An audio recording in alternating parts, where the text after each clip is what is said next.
Hello, everyone, and it's time to explain the podcast where we explain why we do the things we do. And I have here two new faces. Well, Spen is very known into the community, but also repeated faces that are very important as well for the team, Adrian and Frank. So, Adrian, can you introduce yourself for the people who don't know you yet? Sure. My name is Adrian. I've been on the Brawl team for about 3 years, and I do testing and balancing mostly. So whenever there's something that's too strong or too weak, you have me to blame. Yeah. And then we have Jeff, game designer in the Brawl team. For how long you've been here? Cool. Hey, what's up? I've been here for 6 months. Not that long, so don't blame me for anything. We'll get to that, Jeff. And then we have the 2019 World Champion Spen, and also a current YouTuber because you dropped the Pro Life. I became washed. It's on camera. Yeah. But yeah, I'm Spen LC, create content on YouTube and have been doing for about 4 years now. So I eat, sleep, and breathe Brawl. I don't know. Brawl and repeat. That's it. Yeah, eat, sleep, brawl, repeat. Yeah. Use code Spen, right? Yeah, exactly. And use code Spen, of course. And then Frank, team lead of the Brawl Star team. Hello, everyone. I guess most of you know me. I've been in a Brawl Talk or two. I've been in Brawl Stars since forever, essentially. No, 5 years this August. Yeah. 5 years. Time flies when you're having fun. Wait. One thing I've noticed, when you're on podcast, you turn on your sexy voice. So true, though. You should have done the intro then. So You know, in the early days of the internet, I was actually running web radio Oh, wow. as the caster. Not a hotline, I guess, then. No, in German, actually.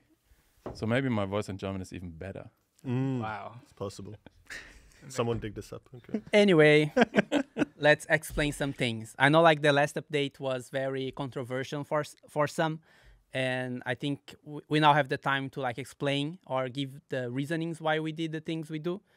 And let's start with the Hypercharge. So for you guys that are here on the table, how do you think it go overall? Who wants to start? Yeah, who wants Yeah, I can start. Yeah. I mean, I think pretty mixed bag. Mixed bag. I think for like what we wanted to accomplish with the gameplay is, Brawl has this, shoot, hide, heal, shoot, hide, heal, this rhythm to it. And we really wanted to escalate the game towards the end of the match or nearing the middle towards the end of the match. So you go shoot. So Hypercharge was this moment where you get to like really turn up and have this exciting moment. And I think we mostly captured that. Obviously, lots of improvements to be made and, lots more brawlers with Hypercharge to be released. But I think at the core, we got that right. So yeah, like is it fun? I guess that's the question. I guess everyone agree. Do you agree, Spen? Yeah.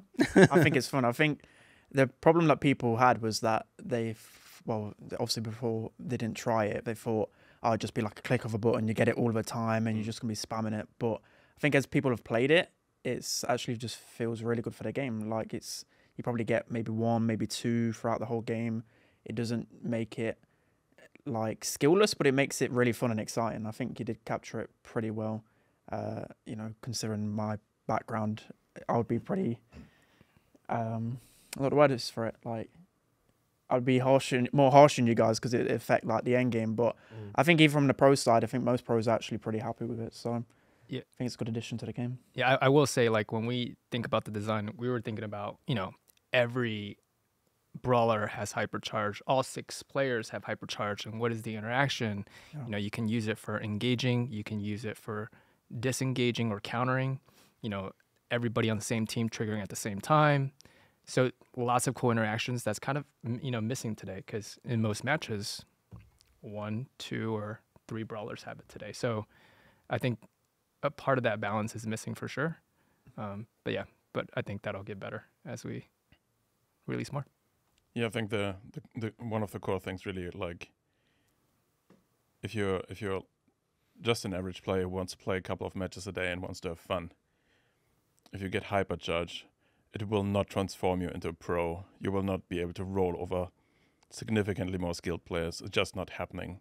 You see it all the time. I think it's like we had that learning from Showdown actually, where the power ups.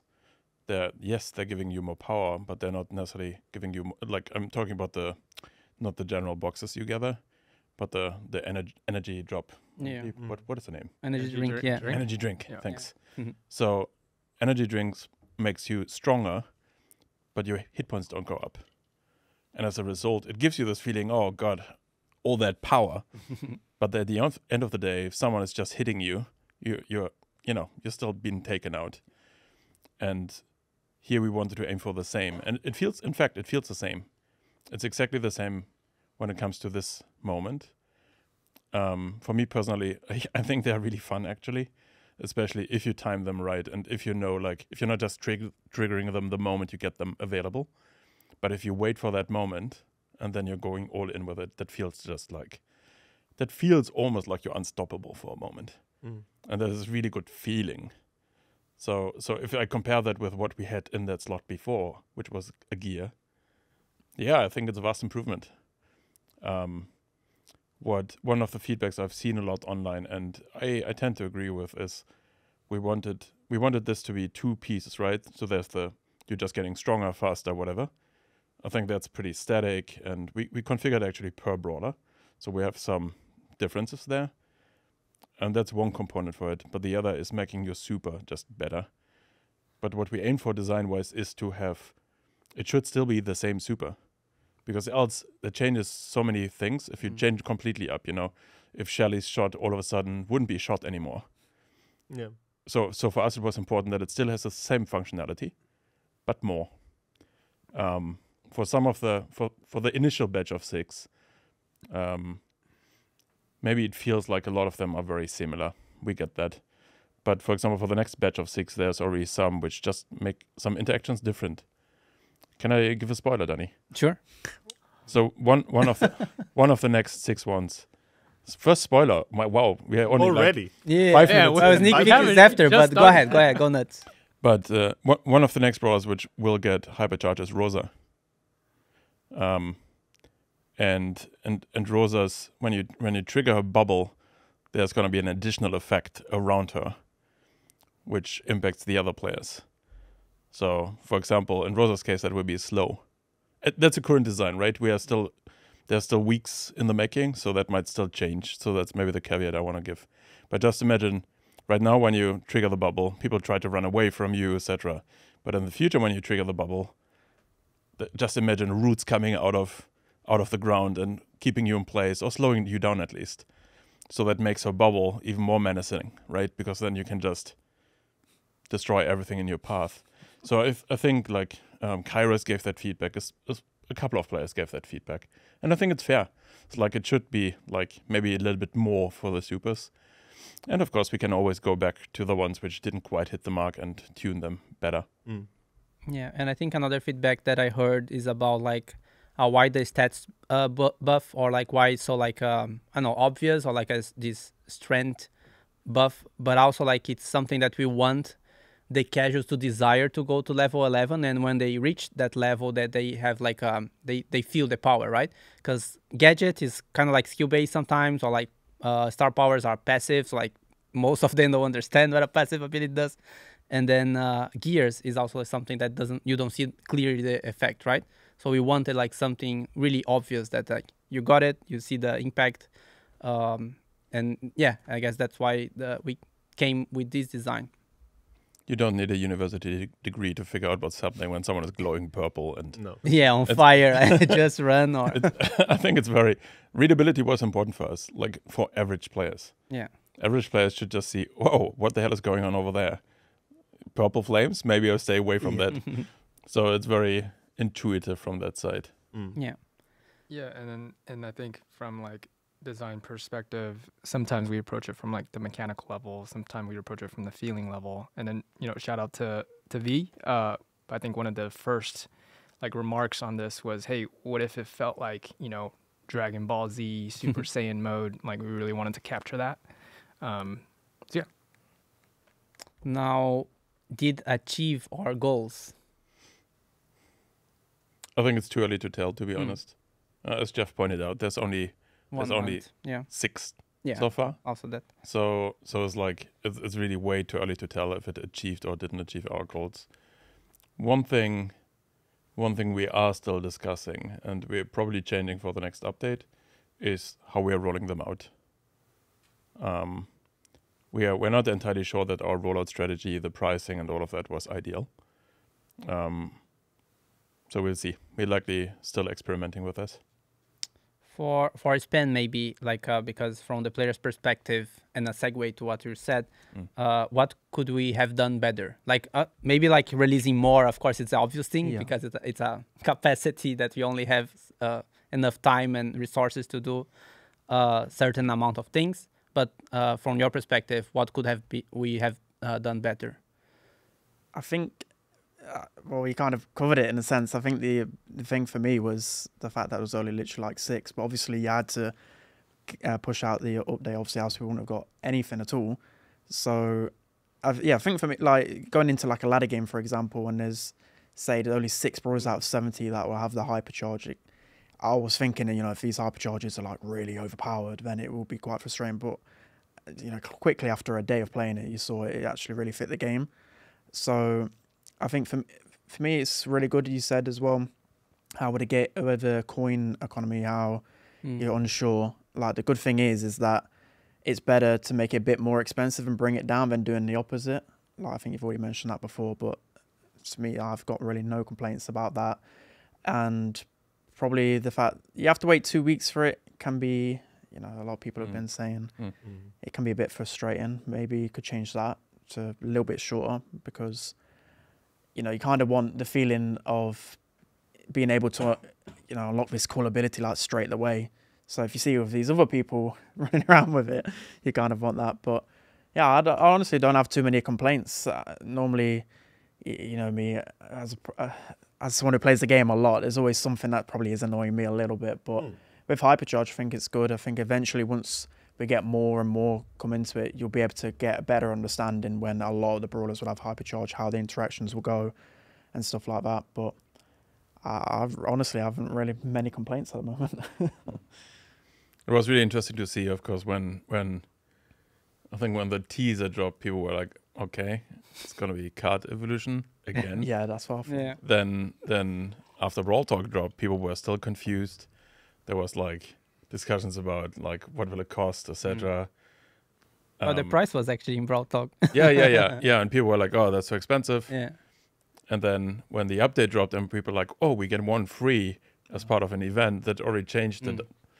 And like a few weeks in now, actually you see way less talk about the pricing, and you see more and more posts ideas for hypercharges. Yeah. The Reddit, you find multiple posts now where people talk about, hey, I have these ideas for hypercharges. So it's already starting to inspire some people. But it's interesting how that conversation changed over the course of 7 days. Yeah. Like from what the hell to this might work. Yeah. And as you said, the moment people got their hands on, I think it all changed somewhat. Yeah. Yeah, and I think actually it's some part of our strategy. When we announce something, we know that the first comments will be very emotional. It's we don't try to address them right away because we know there is almost no win because reason won't beat emotion. But then if you wait for a few days, it starts to ease down. People start to assimilate what their thoughts, and then you can give reason, and then oh, actually makes sense. It's horrible. No, I don't want to mention this example. I mentioned after the podcast. But everything can have a reason behind it. Even if something that I don't know could be horrible when you see first time, we didn't do these things just throw a dice and then let's do Hypercharge. Oh man, maybe for we're not supposed to do that. But yeah. How about for you, Adrian? Do you think what could we have done better, or how do you feel about Hypercharge? I think especially as a player, I would echo the thing that maybe they felt a bit underwhelming because we had a lot of really cool animations to go with it. We had a lot of hype. You wanted it to be something really big, like the super changes, for example. But I did think, on the other hand, what we nailed is one of the fundamental design pillars was that the aiming shouldn't change when you get your hyper super. And I think that's actually very important and something that's overlooked, because I think that could cause a lot of confusion. Let's say, because you want something crazier, we get it. But like, let's say, you know, any brawl, let's say, yeah, like Shelly wouldn't shoot a shot, then suddenly your aiming changes, and it's like, what's happening there? So I think there's a balance to strike there when we want to make something crazier but keep the inherent super behavior the same. And I think we did good on that part in the first batch, but I think we could do better on the craziness part while keeping that true. Yeah. And just to add to that, like, I think whenever, you know, when you're a player and you're thinking about design, it's like, yeah, what's the coolest thing for me? You know, I'm a 30,000 trophy player, but at the same time, we have to think about, you know, the 500 trophy player and the 2,000 trophy player and the 10th. Like, everybody has a different experience on their player journey. So we need to like consider all of that, and have, sometimes you do have to sacrifice a little bit to make sure the earlier players in their journey also can get it, have fun, exactly like you said, you know, making sure the aiming is the same. Yeah. Cool. I think it's maybe like on the topic of the cost. I think it's maybe a nice segue in another topic which bubbled up recently, which is China. Oh yeah, you can go ahead. So it's like, so actually with the pricing strategy, some of you might have seen or not that in China the rollout happened differently. So there's still batches, but actually Hypercharge is not available for coins in China. It's gems only. But the gem cost is 80. So it's like, it's just a different strategy. And of course we're learning, both teams are learning from each other to see what works and what doesn't work, and we will keep an eye on that as well. So far they seem to have quite the success with rolling it out for gems only for a lower gem price. So it's something we definitely keep an eye on. And yeah, on the topic of China, again, I think right now there's some skins circulating on several leak accounts, which is not so much of a leak because it's really public in China, of course. But yeah, for a while now, actually, Brawl in China is not operated by the Brawl Stars team here in Helsinki anymore, but by a team in China. And they have a lot of freedom in which direction they want to take the game. And so you will see more and more that there's deviations of how we are doing things and the things which happen in China. For example, they did decide to release the old exclusive skins and sell them. They are releasing Hypercharge for a different price point. They're releasing skins which we don't have in the rest of the world, and so on and so forth. And that gap between both versions will just get wider and wider the longer this goes. So I guess what I want to tell the community is that just because you see it's happening somewhere in China doesn't necessarily mean it happens in the rest of the world. Yeah, and I guess like we can actually, like, we need to be humble that like maybe we don't know the Chinese market enough, so that's why we have like a team operating there. And like even like in different parts of the world, like maybe South America reacts differently to a feature than the European audience reacts. So yeah, they are doing what they think is the best for the game based on the culture and everything. So let's see. And then I guess like as you said, if something is really popular somehow here in the West, maybe we could bring it, or I don't know. Yeah, it's totally a possibility if we see like a skin being hyper popular in China, that we try to get that skin into the version for the rest of the world. Hyper popular, you say? About Hypercharge, does someone wants to comment something else? I think we... Oh, I mean, I just want to mirror what Adrian said, really. Like, from the trailer, I was explaining to Danny beforehand, it felt like a movie. Like, Danny said he scripted it, by the way. Like, no, come on. Oh, hey. Wow. Hey. You got to give him credit. It was amazing. Stop it. And, you know... keep going. Normally on my channel, I'm competitive and, you know, I focus on the meta, but I actually wanted to break it down because it was so good. It was like a masterpiece and it brought a lot of hype and I really did enjoy it. I did enjoy it. And for me, I thought it was going to be something a little bit different, like a second super.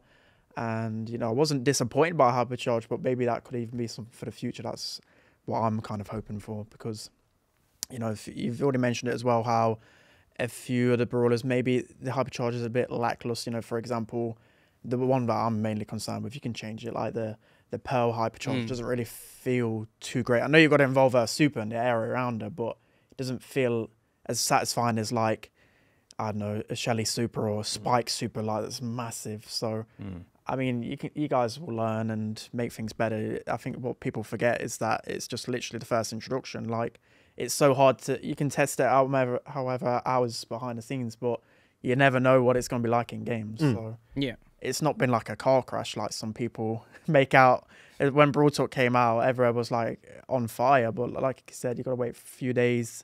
People got to get their hands on the game, and then everyone was like, "Oh, it's not too bad. This Hypercharge, that's quite fun." Maybe it should have been super chaotic and powerful. Maybe if that's what they wanted. Yeah. I guess just one thing, like what could have been done better. Like I felt that because when we introduced the teaser, people were expecting for a second super or a stronger super, right?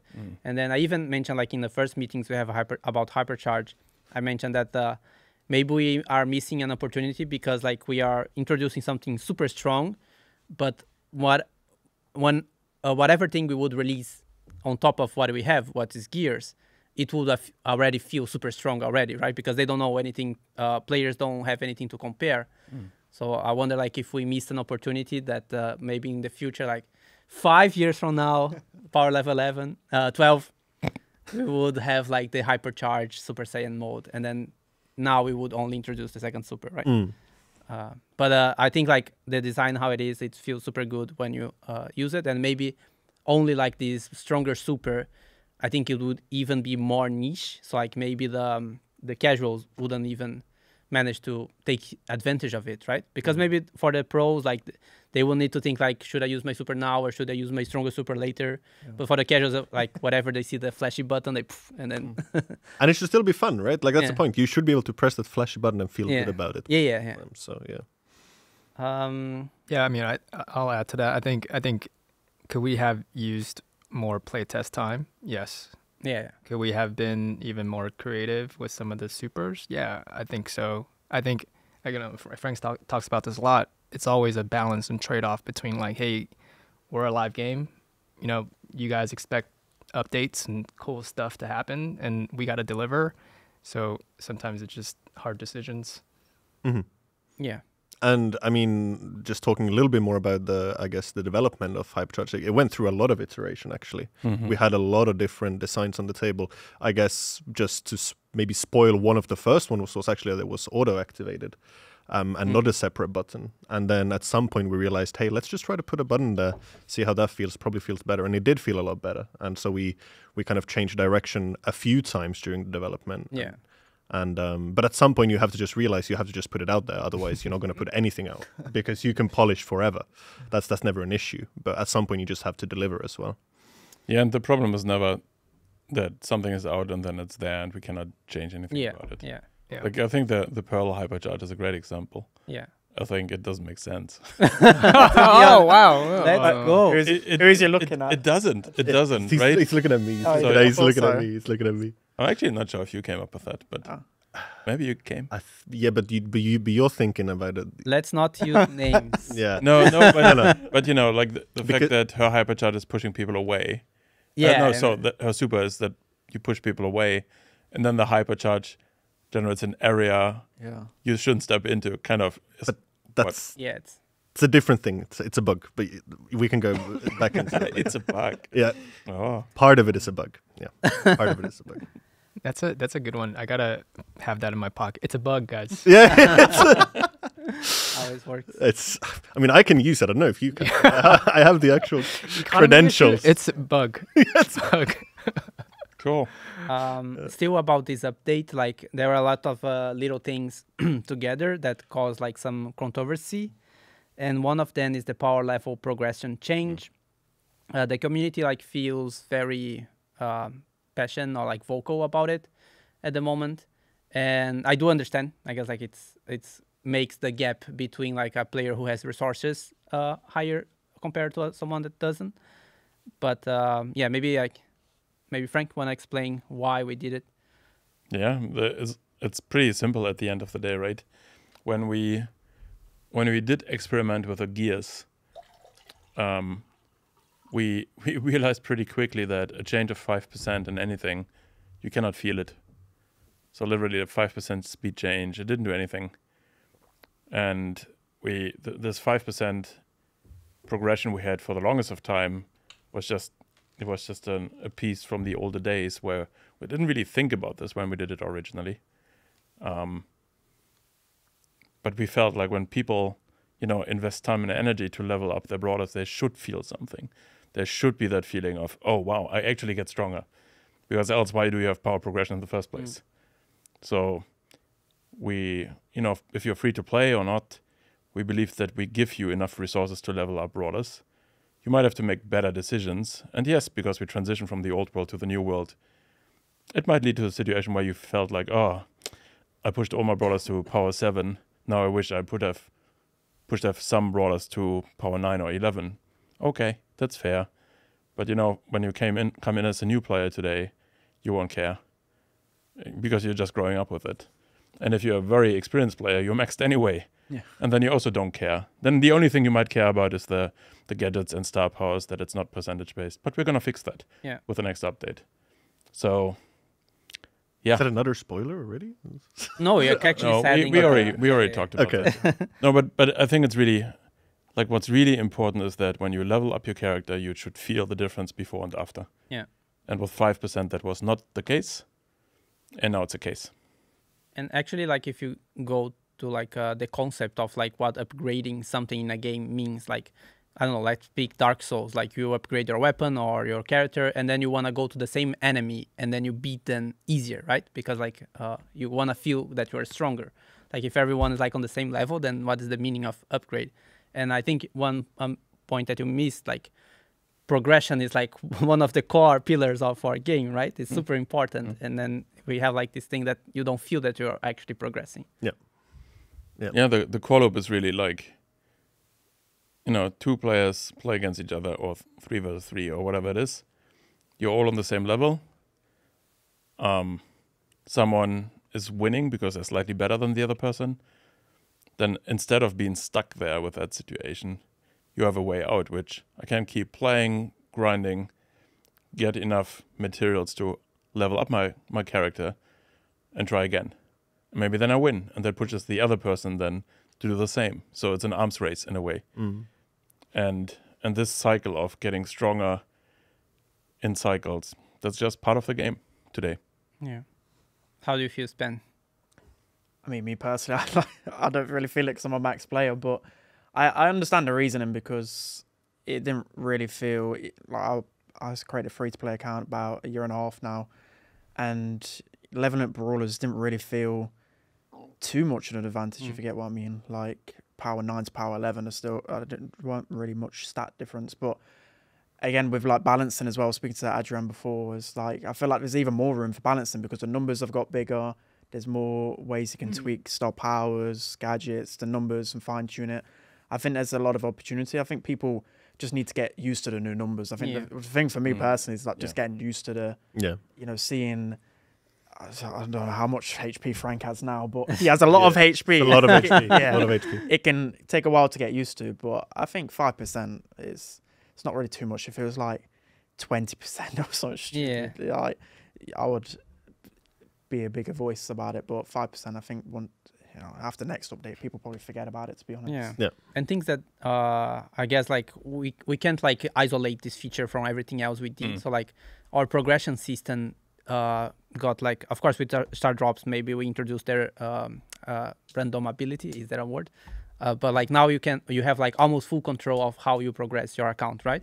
It's like you don't have like PowerPoints being given to like Lou or so Lou, Danny. Someone like he always like goes to whatever you want, and we didn't do any price increase to the thing. So like basically, as you said, like a new player will join and then this is the new world. Like if like the power level is what is blocking me from winning this match, then I upgrade my brawler or but that's a skill issue. Skill issue. Certified. But I think you touched on that a little bit, but there's a lot of connected systems in place today. Yeah. Brawl is a pretty complex game. It doesn't always look like that, but there's a lot going on actually. Right now, for example, Power League, right?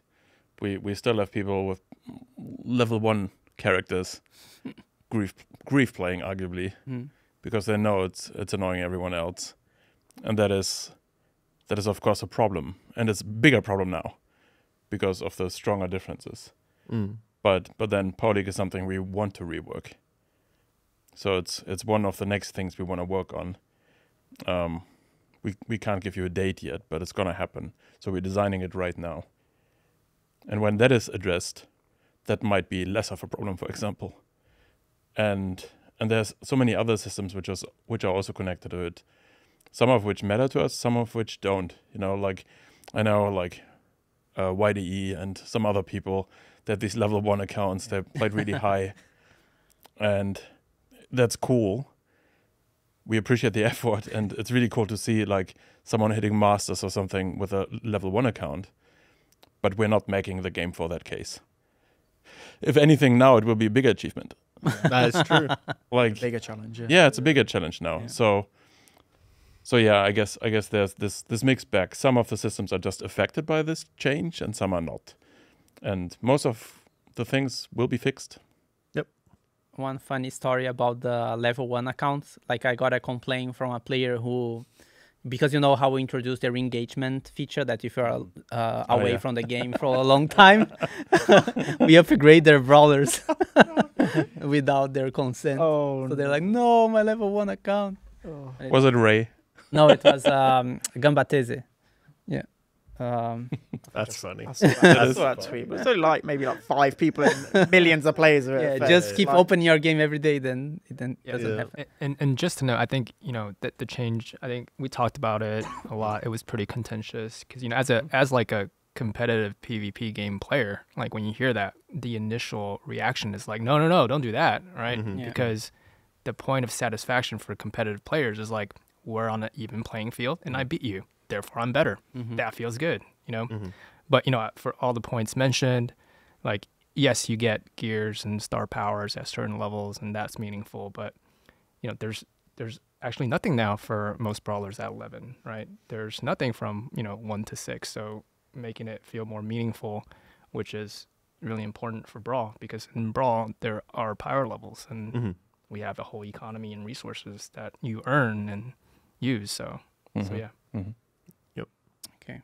Next polemical topic, the game change removal. Maybe let's go to Spen. How do you feel about it? Yes, first? tell us. Yeah. I liked it. I liked it. It actually made me play ladder a lot more. But How? well, Okay.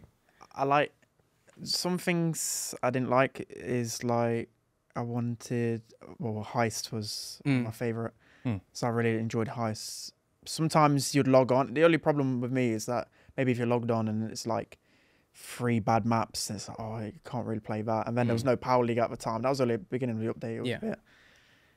But I think for me is the big one was Gem Grab, was because Gem Grab's always been on rotation 24/7. So, and it's such an easy game mode to play with randoms. For me, I have a better experience on Gem Grab than Brawl Ball. You won't think you think I'll play with teams all the time. I play randoms pretty much all the time to get my quests. So, I'll go towards Gem Grab. So I get people's points that they wanted more choice. Maybe like 5 could be a nice in between. But me personally, I don't think it's as big as a deal as lots of people made out. But that's because I play Power League, so I don't really play ladders too much. But yeah, I think it was a funny thing. Like I think I saw someone, a creator, complaining like, I don't like this change, blah blah. And then at the moment the complaint was made, I think we have like the Hypercharge event, a challenge, like 4 game modes, map maker, like Power League. So there you can see like there's a lot of still a lot going things happening at the same time, right? But I think I think that was one of the main reasons why we wanted to change in the first place, because over the years we've added more and more things to do, right? We didn't have map maker. That's 2 slots. we didn't have club events going on all the time. That's another thing. Then of course, like even Power League compared to our previous systems, Power Play is much more always on. So there's just much more to do than we ran more challenges, more special events. Like something is constantly happening. Yeah. And so we never decreased the amount, right? We just added on top. And then what you're doing is, even if you have a stable player base, that you're fragmenting that more and more, which then makes matchmaking slow on the high end, degrades matchmaking quality, and all of that. Now, all of this being said, and actually now we have some data. Yes, matchmaking improvements on the top end is 750 plus trophies improved. Matchmaking is 20%, a bit over 20% faster. And the matchmaking quality, so the difference between the lowest trophy and the highest trophy player in that match, is lower. So that it kind of worked. But on the other side, for everyone under 750 trophies, which is a majority of our players, they just have less diversity of game modes. And actually, by the time this goes out, we already have slots. More slots. Or maybe not. I'm trying to push this on Sunday. Another It's spoiler. okay. You can do it. Another. Apparently, there's another spoiler, everyone. Oh, 3, 2. My gotta God. keep the train rolling. Nobody. Okay, because it's still on the Do we have the drum roll there or something? no. Oh, I managed to cancel that. Wow. So long story short, we are gonna bring back 2 slots.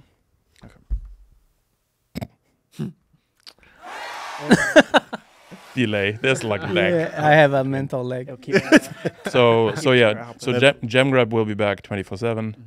Knockout will have 24/7 rotation. Best mode ever. Agreed. And then the remaining slot goes to Heist and Hotzone in rotation, both of them. And Siege will have a big banner to be like a 48-hour siege. No. 48 out of 24 hours. Yeah. No. I guess those were the polemical things. Like there's a questions from the players like at the end of the podcast, so we'll touch on those topics again. But I guess like before we go to the Starr Drop update, maybe you just want to review our decision with skins about the exclusivity-ness. Yeah, I mean, if you follow me on Twitter, you've likely already seen that I commented on this topic. It was pretty low key, but yeah, we've already made the decision that even though the vote, the poll was of course largely in favor of bringing back exclusive skins. As Danny pointed out before, we really wanted to read through all the comments and really also discuss as a team. And at the end, as a team, we didn't feel comfortable to bring back exclusive skins as is. What we will do, however, is to bring back variations of those skins. Some might just be a recolor, and some might be a buffed version of the old version. And some might come pretty soon. Yeah. Spen has seen some of them. What do you think? You can say like it's good or bad. No, I liked it. That's exactly how I think I said I would want it. Like, Yeah. I want to keep the same exclusive version and then different color variations. I think that's the way to go. So the OGs can keep the original and then still even buy the, even cooler version or the upgraded, like Frank said. So I think it's perfect the way you did it. Yeah. I'm happy as an exclusive skin owner. Yeah, we'll keep it. And then just like a retro, like what we could have done better with that. Like I felt that since first, like we thought of like, what if we release a poll and then people vote and then we think about that. But then I thought like, maybe it's like a strong question that maybe if you put a poll right away, they would just like shout and be really emotional about it. So like we did like in 2 steps, right? So the first one was just a discussion. And I think the discussion was actually really healthy because we had people who had exclusive skins and they were saying like, I don't mind. And that's, I guess it was what we wanted to see, right? If like majority of like exclusivity skins owner, they were just like, I don't mind, just bring it back. But it wasn't the case. Like the guys, the people that had the exclusive skins, they didn't want to lose this exclusivity. And the poll result, actually in-game, I think it was 81% yes against 19 no. But for us, we are not making the decision based on those numbers, right? I think if we would go back, maybe the poll was a mistake because it create like this panic of like am I losing my exclusivity because it's like 81 against 19? Like, how can I win? But we didn't from the get-go. And even in the text, we said like the poll result wouldn't define a decision, and we are actually menting it. But it's more of a pulse check. Like, how do people feel? Like, but on the other hand, I really liked how we involved the community in the decision. And then the solution actually came from them. Even though we didn't suggest recoloring or modifying, they suggested that. So I think it was good. It was a cool thing. So spoiling a skin? No, I'm just kidding. You can spoil. I'm totally joking. Yeah. Frank wants to spoil. He's itching. The whole update. He hasn't spoiled anything for like 5 minutes. Like, let me spoil. Yeah. I spoiled enough already. Maybe I'm spoiling something else throughout the next hour or so. Man, viewership rates just went up. Stick around to the end to find out. Yeah. And then I guess for the previous update and like burning topics, I guess we've been through. So like Starr Drop update. Like we didn't have the chance to like talk about because he actually, was it before July? Yeah. Yeah, we dropped update and then we had a break, right? Yeah. Yeah. Yeah, so then we didn't have the time to talk about, and it was like our most successful update of the year. Yes. And it was the one that had a bit controversy because like Bling and Mastery was like, yeah, let's go, community is happy. And then we didn't move the needles as we wanted. So how do you feel about the Starr Drops? Or maybe like without like looking at data or everything. Yeah. I think Starr Drops pretty much perfect. I think in terms of max, in terms of max player, Are they paying you for this? Got it, What is going on? I thought it was good. It added a bit of excitement back. It added the chance to get cool cosmetics. Again, I have to go to my free-to-play account to like really experience it. But I think it was good. I think the only big community feedback I saw when I asked questions was the fact that maybe. Well, there's a few things. You've already spoke about like stacking it because I don't know how you guys feel about it, but I'd love to, even if it's just stacking 10, because then out of those 10, I might be able to get like 1 mythic or 1 legendary. It's a lot more exciting in that moment. And the other one was maybe a few tweaks to legendary drops. It's the fact like, say if you get a legendary drop and you get like a gadget and star power, that was the one that probably annoyed people a little bit more so than others. I don't know how you'd tweak that, but like, for example, if I was on my free-to-play account and I've just unlocked, I don't know, Fast Forward and Shelly, I'm never going to play that anyway. So you get what I mean? It's not exciting. Whereas maybe if it was just, even if it was a 29 gem skin, that would be very exciting as a free-to-play. But that's probably my only grudges with Starr Drops. I think just adding something exciting to the game, like how Brawl Boxes felt, but whilst not being like demotivating, it's not, you're not reliant off Starr Drops, you know what I mean? It's a nice addition to get cool cosmetics that you might not have otherwise got. Yeah, I think maybe piggybacking on that a bit, like I think one of the major challenges in the Starr Drop design as well were what are the exciting things for players at each given rarity, right? Like we can go on forever about this, and this answer will also change again depending on what kind of player you are. So I think that's a real challenge, and it's something where of course still kind of trying to improve and figure out as we go. Yeah, I think from my side, I'm obviously highly biased by the numbers, right? And I know as a matter of fact that it's been our best update this year. It did the most for the community at large, but not necessarily even for players like myself, right? For me, it's like I'm in this stupid situation where I think I have 340,000 token doublers on my main account, and the tuning just made that problem worse. Yeah. So there's no way that it's impossible for me to lose more token doublers than I have and earn. So even with a nerfs now, I have to play like 10 years or something to get rid of the token doublers. So but it almost doesn't bother me as a max player because it's just there. It just happens. But besides that, of course, there's not much excitement for me going on with the Starr Drop, right? It's coins, maybe power points, and nothing else. Because I'm always maxed. There's a new skin coming out, a new roller coming out. I'm getting that right away because I want to play. I want to have that skin.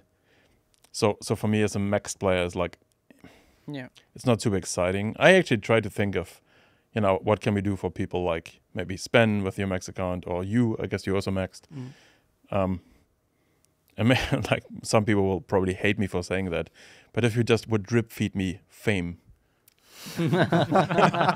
Yeah. like I would take it. You know, I would Yeah. take it. I would be happily like give me badges of like 50 fame here and there, like, or even less on the. You know, it could be even like, I don't know. There could be a chance of getting some fame directly from Starr Drops. And then I can promise you, I wouldn't miss out on a single Starr Drop. While right now I'm like, you know, I don't have time to play today. I do my dailies quickly, but then that's it. What if you can convert your token doublers into fame? I take it. I take it. Bring it on. Bring it on, Jeff. No, I'm just kidding. No, and but I think there's a lot to be said about tuning in general and making, you know, we already started tuning, reducing token doublers. There will be more tuning moving forward, even with the next update. And we, like, I think one interesting point, as you said, you can argue, like, should a gadget drop from an epic Starr Drop or not? Okay, I don't know the answer to that. It's mostly like trying it out, playing around with different values. It could have a significantly lower drop chance, you know, in an epic than in a legendary box. And then there's one of the cool things about mega boxes was that you could have multiple drops of things. That's something we're also discussing. Like, can we bring some of that back? Because if you wouldn't only get a gadget, but you would also get some coins and some power points and maybe a pin, you know, like maybe that would feel very different. Yeah. What about you, Jeff? I mean, I've counted like The man himself. 3 spoilers. Oh, wow. I only said 3 things. he's efficient. I think anytime we design a feature, like, we have so many ideas on how to make it cooler, and what goes out always has a bunch of stuff that's left over and things we couldn't get to in time. So yeah, I think there's a lot more cool things we wanted to do and still want to do with Starr Drop. Yeah, I think the feeling, you know, if you kind of, I wasn't on the team when Megabox was around, but obviously was a player, and I kind of went back to kind of watch some of the videos of it feels so awesome. Starr Drop doesn't feel as awesome, for sure, right? Like, at the same time, it's kind of but it's also a different mechanic. Like, Megabox's value versus a daily engagement Starr Drop, it's very different, right? We can't give the same amount of things, but I do think, like you said, Frank, we got, you know, making that feel better. There are ways to do that. So yeah, we want to work on that and improve that. On the gadget stuff, I think, yeah, it does suck getting a gadget for a brawler that you don't like, or a sucky gadget. I think the sucky gadget part is solvable, right? Sucky gadget solvable. Yeah, It should be so, right? Yeah, it should be solvable. Yeah. So you heard it here first. Adrian's gonna solve all the sucky. Yeah, all the sucky gadgets. But yeah, I think one of the goals for the feature is we do want to encourage you to try brawlers that you normally don't play. I think for Brawl, it is important for us to kind of encourage you, not require you, but encourage you to try and play with all your brawlers. So I think it's in there for that. Now, it does take away some, you know, I think some of the comments where, well, I get less gold, I don't get freedom of choice, which is also true. But we also take that into account when we balance things. We actually don't value gadgets as, you know, in Star Powers as like 1,000, 2,000 coins. We value them much less, actually. For the Starr Drops. Yeah, for the Starr Drops when we do balancing. So that is taken into consideration dramatically, actually. Yeah. And then on stacking, no spoilers. But Wait, we have a sneak peek moment at. Yeah, maybe we can spoil there. Yeah, no, I said no spoilers. Yeah, he literally said no spoilers, but Yeah. That's it. No spoilers. No spoilers. Just no All right, spoilers. then, yeah, later in the podcast, we will reveal what Jeff wants to say. I'll have none left. Oh my god. But what I was going to say? Like the question that players are asking, is it a buff to progression, Jeff? It depends on where you are. So, shout out to Lynn, who's our amazing analyst. I don't know. Wait, can we say, like, pull up this graph? Yeah, we can put in the Graph. Pull up the graph. So if you are like only listening, like tuning on YouTube right now, and put on yeah. this part because then there's some visuals. Imagine this graph. So like, yeah, we're giving out way more coins and power points versus pre-Starr Drop. Like, that is a fact. But I think when you look at Brawl's economy today, if you're a hyper engaged player, you play a lot, you engage with Club League, Power League, all of the features, you get a lot in the game.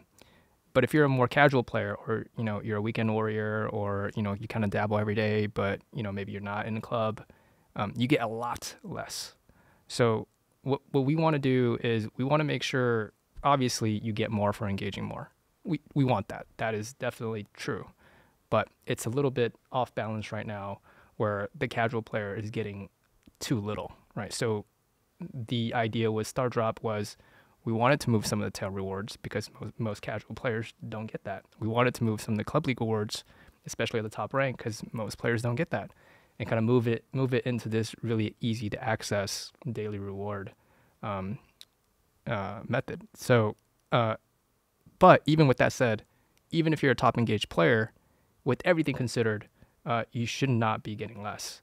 I think perceptionally it is. It feels less, right? Because when you complete the Club League week or quest, you get this big chunk and I feel, oh yeah, I got a bunch of stuff, right?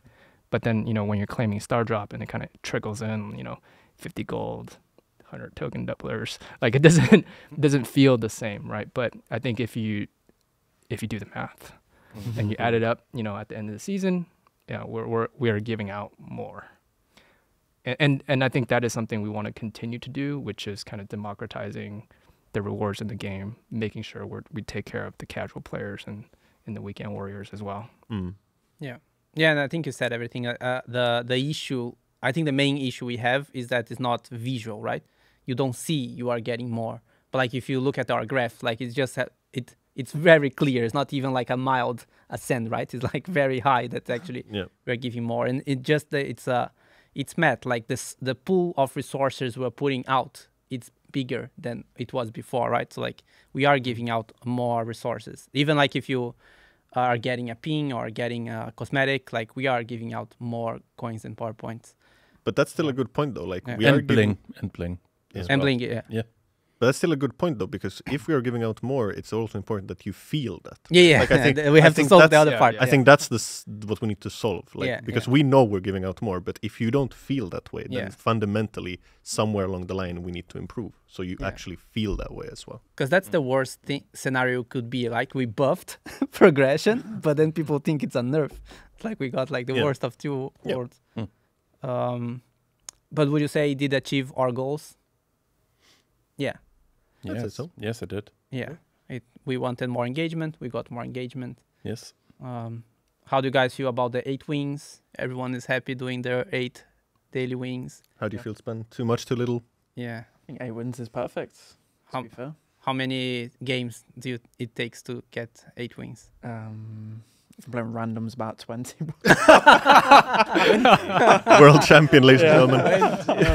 No, but I understand. Maybe you are trying to like pick the brawler from the quest in the game mode. You try to max out, right? And then I think a bad idea. Time's pretty quick, especially if I'm with a team. It's not too grindy, in my opinion, because you can always stop at like 4 if you haven't got time for 8. If you're in a rush, I'll probably just quickly do 4. Just missing out 1 Starr Drop a day isn't the end of the world. But yeah, I don't think it's too demotivating. I think it's the perfect amount, pretty much, in my opinion. Yeah, I totally thought you were just gonna be like 8. Yeah, or 9 or something. Yeah. But and also like just one thing that you said, like you would like to see the gadgets on different drops, and like they have like a certain value attached to that, right? It's like we can reshuffle it, but then we need to change the odds, right? It's like if for Legendary, you would only get like the best things ever, then Legendary drops would have to be a lot rarer. Yeah. Like I think it's now 4%. I don't remember anymore. But it's a lot more than a Legendary Brawler in a Mega Box, for example. Yeah, it is, for sure. It's higher. Yeah. But yeah. So yeah, we went to progression. What could we have done better?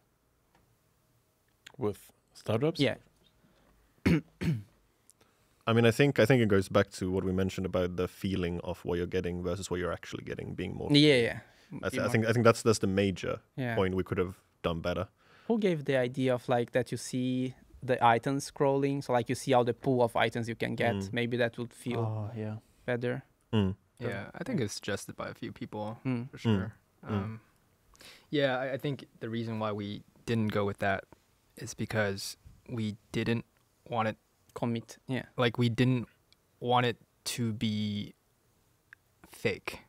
You know, like a lot of games do that where they kind of show you like, oh, you can get this, but you just missed it. But in reality, you didn't. You're never getting that. Yeah. And like we didn't want to do that. And you know, I think you said it, Frank, which is like we don't want this to be a slot machine. Yeah. You know, like we have kids that play the game. You know, so I think it's a good mechanic. I don't think we thought of a way to do that tastefully. I see. I think overall, like again, I'm just very, very happy with how things worked out in general. Like the tap mechanic, I think is really fun. I think that we have like this little annoyance with the waiting time at the end. That is something we're gonna fix.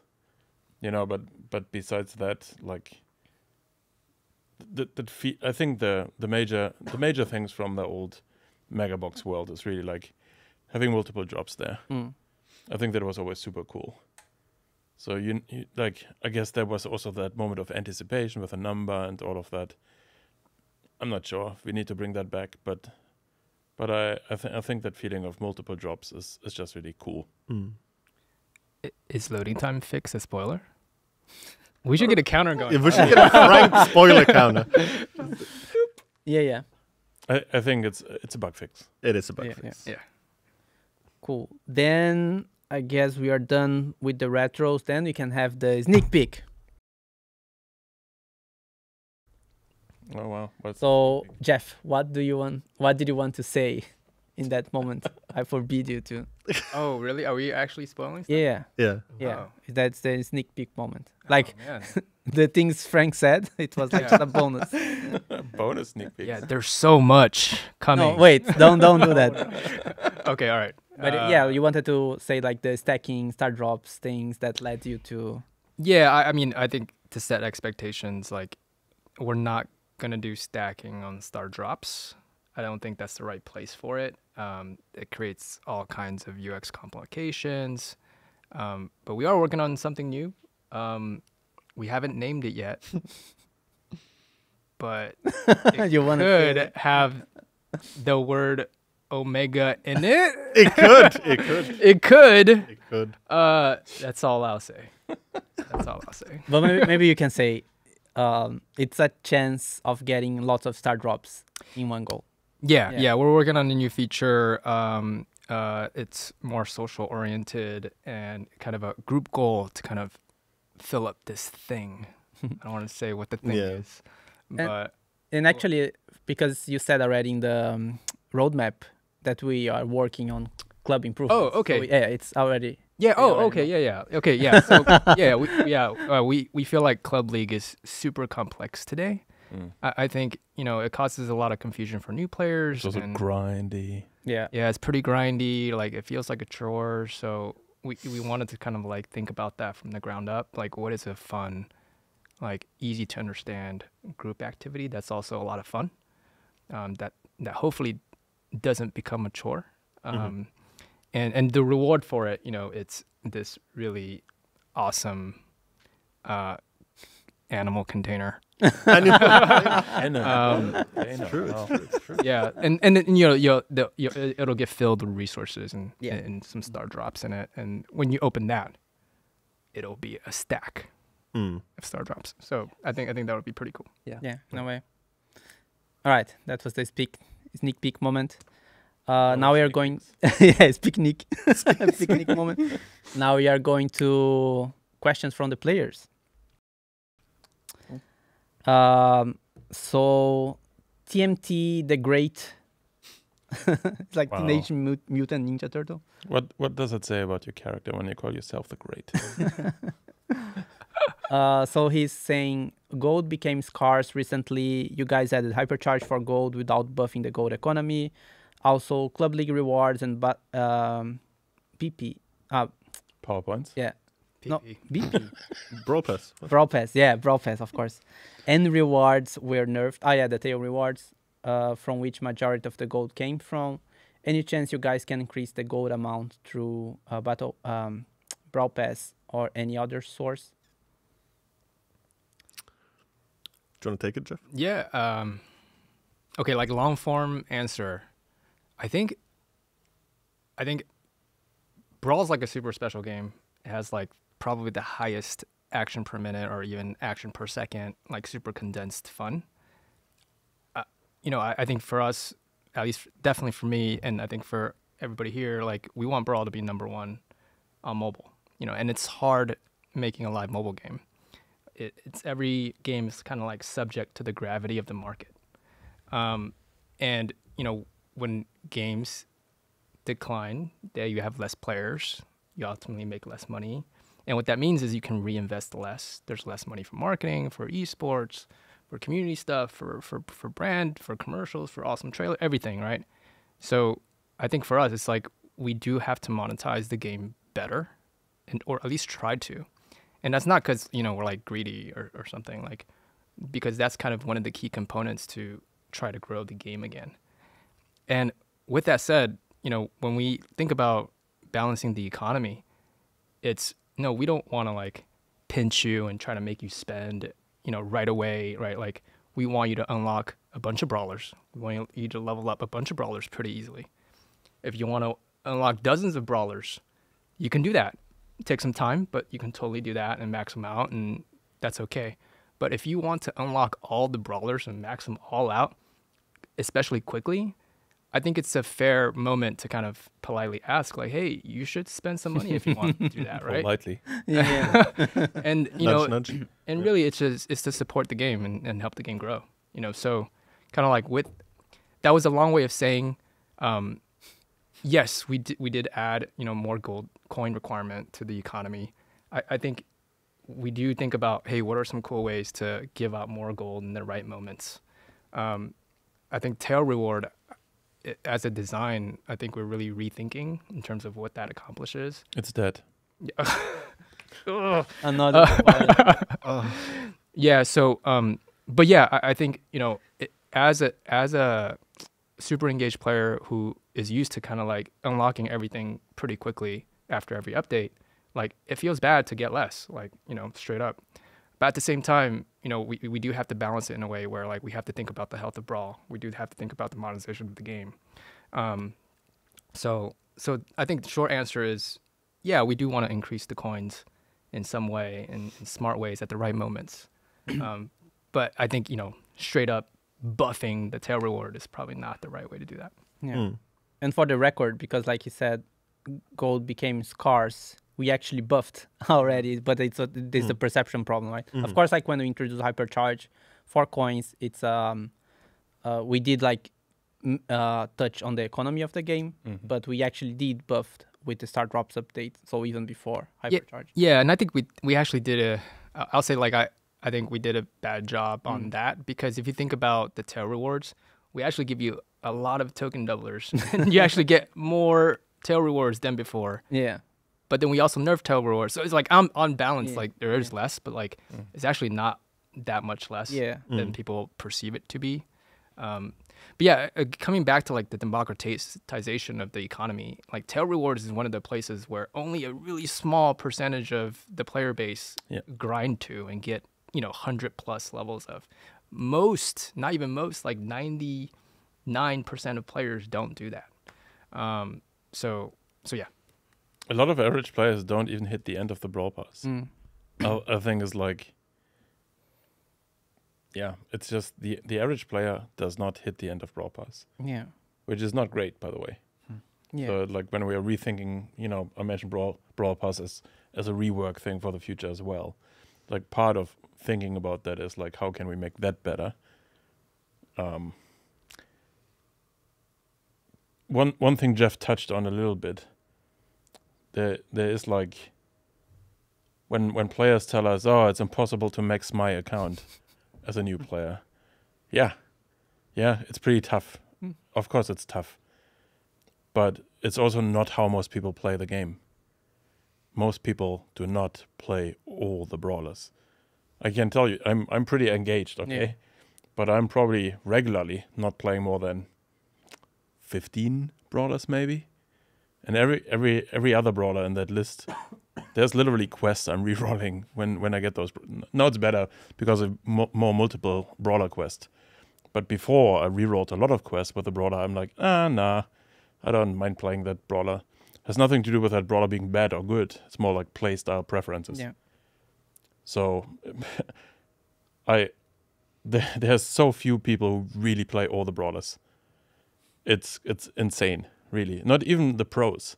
Most of the pros have a small roster of brawlers they keep playing. Yeah. Like 10, 20 brawlers maybe. And everything out there is not comfort zone. It's not, like, oh, someone in the team needs to play tank. Okay, probably not Dunny. Like, because he's not big on playing tanks. It's not what he likes to play. But give him a sniper, and he's killing it. So it's like, I think when the starting point of the discussion is, I cannot max my account free to play easily. That sounds really weird for me in my head because it's not how most people are playing, and I also, to be honest, like I don't quite understand why people feel it needs to be like that to begin with, because like for all the points Jeff just made, we want to keep developing this game for years and years. Yeah. We want to keep doing cool animations. We want to keep doing esports. We need money for that. Yeah, and I think just to say, like, it's not like, okay, forget these kind of end game maxers. Forget that. Like, we think a lot about your experience, and we want to make sure your experience is still really good. But there are, I think, areas where we need to tune back and think about the other 99% of players and have that on balance. I mean, and we've done decisions in that direction before. Right? When we transitioned to the Starr Road, one of the goals there was like, after 1 year of playing, the average player didn't even have one legendary. Mm-hmm. Now it's 2 guaranteed. So it's like, we made it a little bit harder in some places, but easier in other places. But at the end of the day, it needs to balance out. And yeah, to be honest, like if you start a new account today, and I want to play these 15 brawlers, then you will max them pretty quickly. Easily in year 1, the 15 brawlers you really want to play, you will have them all maxed as a free-to-play player. And I think that's, really the direction. Yeah. And I guess you can also look you can shout out to Kairos because he's doing the free-to-play account. Yeah. And if you look at the progress in 1 year, because of course he's doing everything that is possible, right? He's trying to max out everything that he can. And he unlocked 40, 50 brawlers already. Like they're putting their top ones on power level 9. They're unlocking 1 gadget, 1 star power. So you have the freedom on how to upgrade your account. So that's something that other games usually don't have. As you said, some players play 10 brawlers, and that's enough, right? Because you have multiple snipers, multiple tanks, and maybe the tank, you don't need a specific brawler to play the role that you need for the map. Like if it's a tank, it might be enough. But yeah, and then I think another thing is that it's a very fine line of where, if it's too easy, the game gets boring. If it's too hard, it's also very annoying, and then you don't want to play. So then it has to be if you're super engaged, you still have to chase what things you want. But if you are casual, you still need to feel rewarded for your little investment, right? So it's something that we have to, compact the edges or something like that. And I don't think, just to maybe close this, I don't think there's a right or wrong answer on how much RNG and rewards versus you having a choice is the right way. It just, from an economy design perspective, it's a matter of fact thing that the more RNG you have, the more generous you can be. Yeah, exactly. Right? Going back to I want to play these 15 brawlers. If we give you full choice, we need to be more stingy. Because you would just pick those 15 brawlers, and then you don't care about anything else in the game anymore. That's not only bad from a monetization perspective, that's also bad from a you sticking around perspective. Because if you have no more gold starts working to, then why are you playing? So I think, and we'll never be in a perfect spot there, right? It will be, right now we're in this balance with Starr Road and the Starr Drops, leading heavier into Starr Drops now, because we feel for the majority of players it's just better. And also they will try out brawlers they wouldn't have tried out without Starr Drops, which is also an important thing, because sometimes you just don't know if you don't try it out if you will like it. Yeah. So I think, and in the future we'll see more changes. It will just constantly develop and evolve, and sometimes we will lean heavier on the RNG side, and sometimes we will lean heavier on the you have a say in this side, and it's just a constantly evolving thing. So don't expect that things will stay the same forever, because it's not going to happen. And I guess like instead of just like before I go to the next question, Spen, do you have any burning questions for us? What? In general, or Yeah, it can be anything. Like now it's now you put me on the spot. like, or you can go through the questions and then you think of. Yeah, I think leave it towards the end. but Okay. I was just gonna go off the Brawl Pass thing as well. Okay. Is that I did a free-to-play account, and the way everyone plays the game differently, but like Frank said, I only used like 10, 15 brawlers, and I got pretty much all of them to power 10, power 11 pretty fast through Club League, playing the game a lot, and I was really surprised how quickly I ranked up my brawlers. I got, I'm an exception. I got masters pretty quick from just literally, I wanted to show people you don't have to spend anything as long as you know how to progress your account properly, put it in the right spaces, don't put it on brawlers you're not good with, and in that sense, even as a pro, I could only play like 10 brawlers. So it is down to you how you play the game, and you've just got to be clever with it in a sense. You can't expect really to spend 0 and have everyone locked within a year. It's just not. It's just not how the game wouldn't be able to survive. If everyone would just have everything. Yeah. Yeah. So now through the magic of cinema, we just had a break, but for you guys, nothing happened. Look how amazing it is. Amazing. So the second question we have, do you plan to change anything about PowerPoint economy? Currently, we have a ton of PowerPoints, but not enough gold. So we are constantly on full PowerPoints. It's not a spoiler, right? It'll be out. It won't, but yeah. Oh, Or it could be, because But that's already a spoiler. It's fine. Just just say it. I think we're removing the PowerPoint cap. I think the idea of the PowerPoint cap is trying to encourage you to go level up different brawlers that you may not either know or want to, and it's kind of like a really forceful mechanic, and again it's causing some bad user experience, and we don't want that.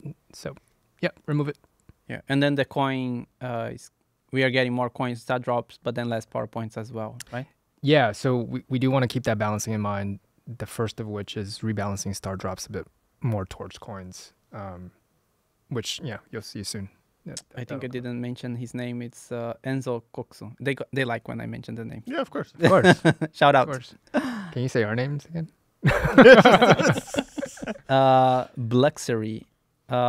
Would you consider the option to stack Starr Drops? We've talked about that already. Could you all give a chance to buy Starr Drops, like a special offers or even in club shop?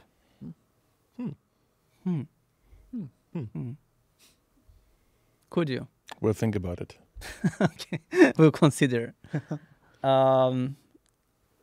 Baron Academy. Even though I believe the Starr Drops to be a great feature, it still has a lot of issues that to this day leave a bad taste on us players. I really wish the Mythic Legendary Starr Drops got some changes to what you could get from them, like not getting a common ping or Mythic. Yeah. I think we kind of went through this. I mean, it's what I mentioned, that for that player, it might not be exciting, but for some, it might be. Yeah. But it's about to us to feel like, okay, a Mythic or a Legendary, what should be in those? What are unanimously agreed upon exciting things? And that's a hard question. But yeah, we're tweaking still. Yeah, but I guess a good summary touching on what we talk about, like having more items maybe on a Legendary drop, like the same as a Mega Box. And then there's the thing, like, if we increase or if you remove some of the items there, then it means the Legendary drop gets more valuable, therefore more rare. Like it's a balancing act. Any way you put it. And then developer develop art or dear dev, how did the team come to realize that PvE isn't good enough and needs to be pushed out of release? That's a great question. I think. That's a really good question, yeah. I mean, fundamentally, we had a lot of different designs on the table and we kept iterating. And at the end of the day, I think the design we were most excited about was also the design that would take by far the longest. And we didn't want to ship something that we weren't personally excited about. So that's why we pushed it. That's the long story short of it, I think. Yeah. And there is also like other things of like, yeah, even like if you released like the best PvE ever, Brawl Stars is a PvP game. Yep. Like, would we want to shift our players to our PvE war, right? So I think, yeah, so the PvE has to be really fun and has to check a lot of boxes, and it's a different kind of how you play the game. So yeah, it's the design were not cool, and then as you see like our currently PvE events, they are not so engaging, or like they are kind of old, and then what we had didn't feel as new or as fresh or like long lasting, right? It's like I want to add one thing there, I think, which is important. It's not we have not given up on the idea of PvE in Brawl, so we might still get there. The basic design idea we have, I think, is really good, but that design idea to make that work and not be a little fling needs a lot of work. It needs a lot of content specifically. So the effort of making that happen is just like in the short term prohibitive and would mean that we cannot do other things. And then it goes back to that balance between, are we a PvP game first or PvE game first? That answer is very clear for us. We are a PvP game first. But we haven't given up on PvE. We just don't know if it will, like, it's not going to happen this year. It might happen next year or might not happen next year. So it's like PvE is something, it's in our heads. It's not really gone. It's just not for now. Yeah. Panda casts or Panda. Considering the recent change that resulted in reduced availability of game modes to enable faster matchmaking, how difficult is to invest time, energy, and resources on making new game modes when testing them and will directly affect matchmaking times? If you decide to add a slot just to include testing of the mode or at the expense of a pre-existing game mode. If I remember correctly, payload and bot drop weren't well received from the community. How difficult is to understand why a new mode or changes to a new mode aren't as popular as your expectations during the planning phase? It's a great question. But I think there's multiple answers here. There's one we already touched on. We're gonna have more slots again, right? And the slots are not a limiting factor for us to test new modes, because we always have the special event slot, which we're using every update. And we're bringing back old modes and try them out again and see how it goes. You know, we did it with payload, that now you can walk through the payload, etc., and actually perform better, but it's still performing on a similar level like Heist and Hotzone, because I guess it's a control mode, and there's only a specific crowd which wants to play control modes. I think that's okay. But it's also okay to bring these modes occasionally back. It doesn't need to become permanent, you know? It can keep the game fresh if it's there once a year. So there's that. Another piece is development focus. We're actually building out the team inside Brawl Stars, which focuses on game modes and brawlers. So that team is growing with a goal to be able to give you guys out there more game modes. So we wanna focus more on brawler polishing and on game modes. So yeah, we have tons of ideas for game modes. There's a long list of things we'd like to try, and now it's just what is the first one we wanna go for? Maybe even something this year. Who knows? Who knows? Who knows? Maybe we should know. Actually, yeah. Spen, do you have a question for us? Have you thought of something? Yeah, obviously the main one for me is for a while we've been talking about Power League, how it doesn't get played enough by the casuals. To me, is like, what kind of first ideas? Obviously, you don't want to spoil anything if you've got any ideas, but what are like the first ideas for you to make casuals play it more and more appealing for them? Because for the hardcore people, for me and a bunch of pros who stream the game, you know, that's our content. You know, we love playing Power League. People love watching us, but from a casual, our viewers just find it so frustrating. What are probably the few things you want to tackle first, and what kind of features you're looking to add? I think it's Maybe Adrian. I think it's easier to talk about things we see as problems rather than talking about solutions. Exactly. Yeah. Because the solutions are still very much Up when in the air. discussing them. Yeah. But maybe let's talk about the problems. Yeah, I think there's a few fundamental problems with Power League, especially for newer players. I think one of the big ones is the duration of a Power League match, and also what we call time to fun. So when you actually get into the match. So of course the draft phase in itself can be daunting, especially if you're a new player. You don't really know what you should pick, where you should pick, how you should pick, and so forth. What are bans? What is draft? You know, there's this fundamental question that a new player doesn't necessarily understand. So that's one thing we want to try to tackle for sure. And then also the duration, because I mean, a best of 3, you know, clearly it's sometimes 3 times, sometimes more times longer than just playing a trophy match. And that's a big time investment for a lot of people. Like a lot of people might have 3-5 minutes, but maybe not 15, maybe not 10 even. So we need to make sure that those people can still engage with the feature early on. And I think those are some of the biggest, but maybe Jeff, you have some other ones as well. For sure, yes. Yeah.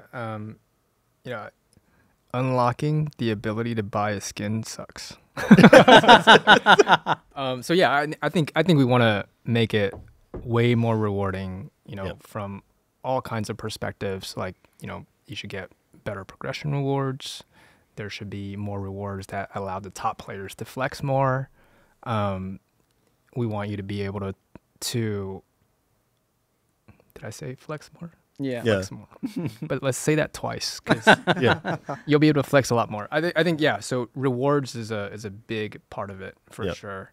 And it kind of going back to gameplay too, you know, it is a pretty replayable mode. It is kind of our end game content. But even then, like it gets pretty stale after a while.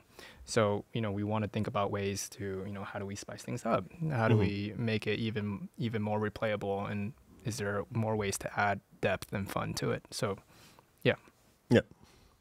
I think there's on the time to fun thing Adrian mentioned. If you think going from a regular game mode, you log in the game. Many people have their preferred game mode pre-selected. They have their preferred brawler pre-selected, and they don't care. They will just play Mortis in whatever high Mortis plays. High Mortis.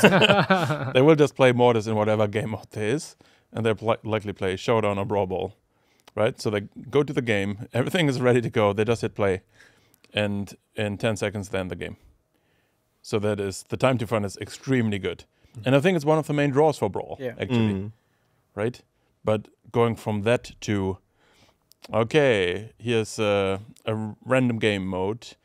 Now we show you the map. Then we have the roll of the coin, which team starts, and then there's the pick ban phase, and then you have a preparation phase, and so the time until you're in the game takes time, and then you don't know how many rounds you will play. So that is just from going to from 10 seconds to 15 minutes, 10 seconds plus the average play time, which is about, let's say, 80-90 seconds. So in less than 2 minutes, you're in the game, you've played a round. If you're in Showdown and you're first out, it's much faster. High Mortis plays. They probably banned Mortis on accident as the first pick. True, actually. Yeah, the 3 of us kept in Brawl Ball, where we don't want to play against the Mortis often. Yeah. Which is like too annoying, you know? And freaking Tara. So the time to find, I think it's a shock. It's going from super fast to really long. And this, like, we're not even onboarding you in this process. We're just like, now you're unlocked Power League, good luck. Yeah. And it's just rough. So we want to make that better. So my thinking was some months ago, I don't know, it's whether you want to change, obviously, what change you make to Power League probably will affect competitive. So would it be, I don't know, my example was both teams pick at the same time and do it like 15 seconds, and then then it's only like 3 phases instead of 6, so that's already half in the time. I think that would probably make it a lot better, but then I know there's a lot of things to consider, isn't there? Yeah, Because there is. it does Yeah. take a long while, even for someone who's seasoned. You know, when I'm streaming, sometimes I'm like, oh, it's taking forever. Like, Yeah. can they just hurry up? Like, we're taking a full 20 seconds every time. I'm like, I just want to play the game now. Mm. So I can see it from that point of view. It's pretty daunting. Mm. You got to make sure you're literally, you know, you're sat at the optimal place, ready to sweat it. Yeah. Like, whilst you're playing casually, you can play wherever you want. Mm. Yeah. Mhm. Yeah. I think there's something in between, right? Yeah. Where the time of fun is better. It's maybe slower than playing a regular game of Brawl, but it's not quite as daunting. Yeah. Mm-hmm. And you know, it's not a black and white thing. It's not that or that. We could have, you know, like a progression Mhm. easing you into the Yeah. Power League format and so on and so Mm. forth. Yeah, and I think the competitive side of it is super important to us. Like, we want to make sure the competitive quality is intact, and you know, that's towards the format, but also towards like the quality of the matches. So we're doing a lot of thinking on that too. Yep. You know, things like, you know, the report button, you know, to help with match quality. So we're definitely thinking about the top end players too when it comes to Power League. Maybe a way to flex better. Yeah. Yeah, Did that you mention- say flex? What was that mentioned? I'd love like a you know, on your brawler profile how before in Power Play you used to be able to flex that rank. I don't know if you thought about that, but maybe, you know, the number one in leaderboard gets to literally flex that they're number one. I think that's Mm-hmm. Totally. for me that would make me grind like crazy. Mm-hmm. All right. And I think a lot of us, Alrighty then. Take notes, Jeff. On your, He did. he has the compendium. yeah. The And- Necronomicon. And Spen, if you have more questions Yeah. For us, just Shoot at any Okay. time. Yeah. Yeah. Shoot at any time. I've got another one then. Go on. okay. Just a quick one off the top of my head is obviously speaking about hypercharges. How many do you realistically feel like you're going to put out? Obviously, you don't have to say a number every, you know, season. Will it be different? Depending on how much time you have. And then also like a side one is like, how would you give a hypercharge for more complex brawlers like Chester, for example? Like, is that going to be something like a big challenge? Great questions. For the first one, I think the cadence of we were releasing Hypercharges will vary. Let's leave it at that. I think it won't always be 6. I think it could be more. Yeah. I think that's safe to say. I think that's something we're very conscious of. It just, again, it depends on how much time we have, how many people do we have at any given time, and so forth. And complex brawlers, I think that's just a design challenge for us. I think, you know, I have a few ideas for Chester off the top of my head, and I don't think it should be an issue. I think for maybe the coders will be angry with me mostly when I suggest these things. Maybe. But I think there's solutions, put it that way, to any complexity.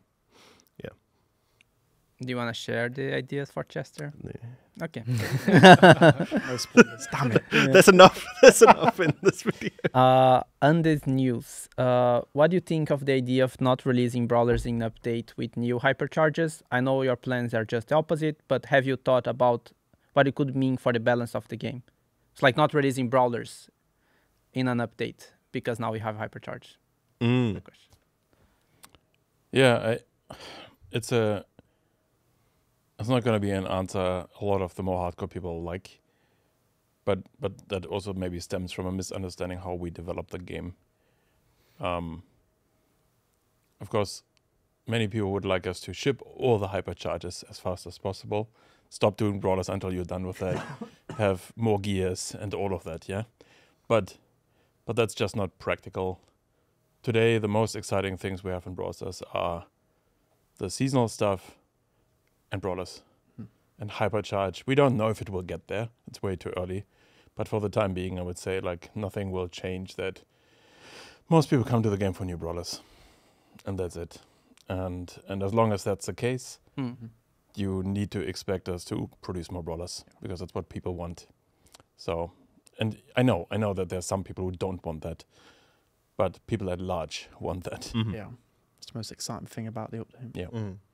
Yeah. So it's like we're not gonna stop releasing brawlers anytime soon. Do you agree, Spen, that it's the most exciting thing? Yeah, Brawlers? I still think so, even as a Yeah. max player. I think Yeah. it's the most exciting thing, especially, you're just getting the feeling of for unlocking it, maxing it out, grinding it for a week or whatever. It is the best feeling for me. But you guys have got so many ideas as well. Maybe in 2-3 years' time, might slow down a little bit, but Mhm. I bet you've got still a bazillion ideas for new brawlers. So I stop now. Hypercharge won't change it. Maybe a quick question based on that. How do you feel about reworks versus new brawlers? Mm. How do you feel the I was going to impact? ask that. Yeah. Oh, you sorry. Yeah. I Don't didn't take your question. Don't worry. Yeah. So like, Yeah. do you feel like they're equally impactful, or like, you know, what would you rather see?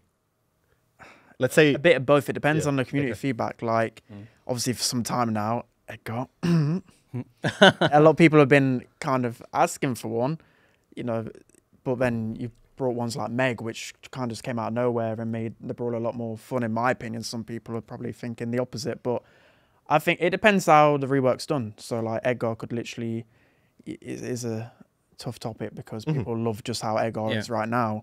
And, you know, in the lower trophies, he's really strong, but in higher, he's pretty bad. So it's just, it depends how fresh it feels as a brawler. I've enjoyed a lot of the reworks that I've had, like, came about recently. So I think in general for reworks, it's like a new brawler, yeah. we probably focus on, if you think of 2 dimensions for brawlers, one is popularity, one is actually how strong they are, right? It's not the same necessarily.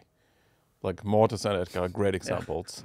They're super popular, but their win rate is below 50%, which is, you know, it's not great, but people still enjoy playing these brawlers a lot. And so they're having fun with them, right? Even though you can argue winning is fun, but still. And then there's brawler, we know, matter of fact, they're really strong. Also, of course, there's a bit self-selection bias because the better you are as a player, the more you understand that, you know, a strong brawler helps you to win games. Think Pam. Pam is still a really strong brawler. She's, you know, in control mode, she's amazing in Hotzone.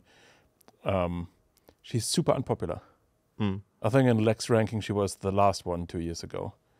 In the least popular brawler in Brawl Stars. And we see that in the numbers because the play rates are really low. So it's really for us. And then there's, of course, brawlers which have low win rates and are not popular. And then you have the positive examples of brawlers. Like right now would be Shelly. High win rate, high popularity. So I think the reworks need to focus on that side where brawlers are not popular and starting with a not popular low win rate. yeah. Yeah, I'd agree. Yeah, if it's something that needs a rework, let's put it that way. Like there might be something fundamentally off, which is numbers.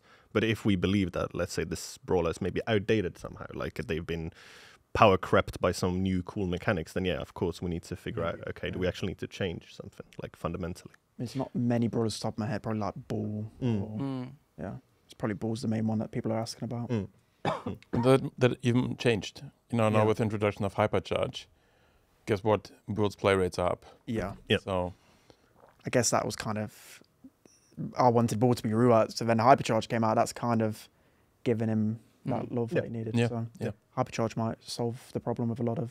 Yeah, to some degree for sure. Yeah. Yeah.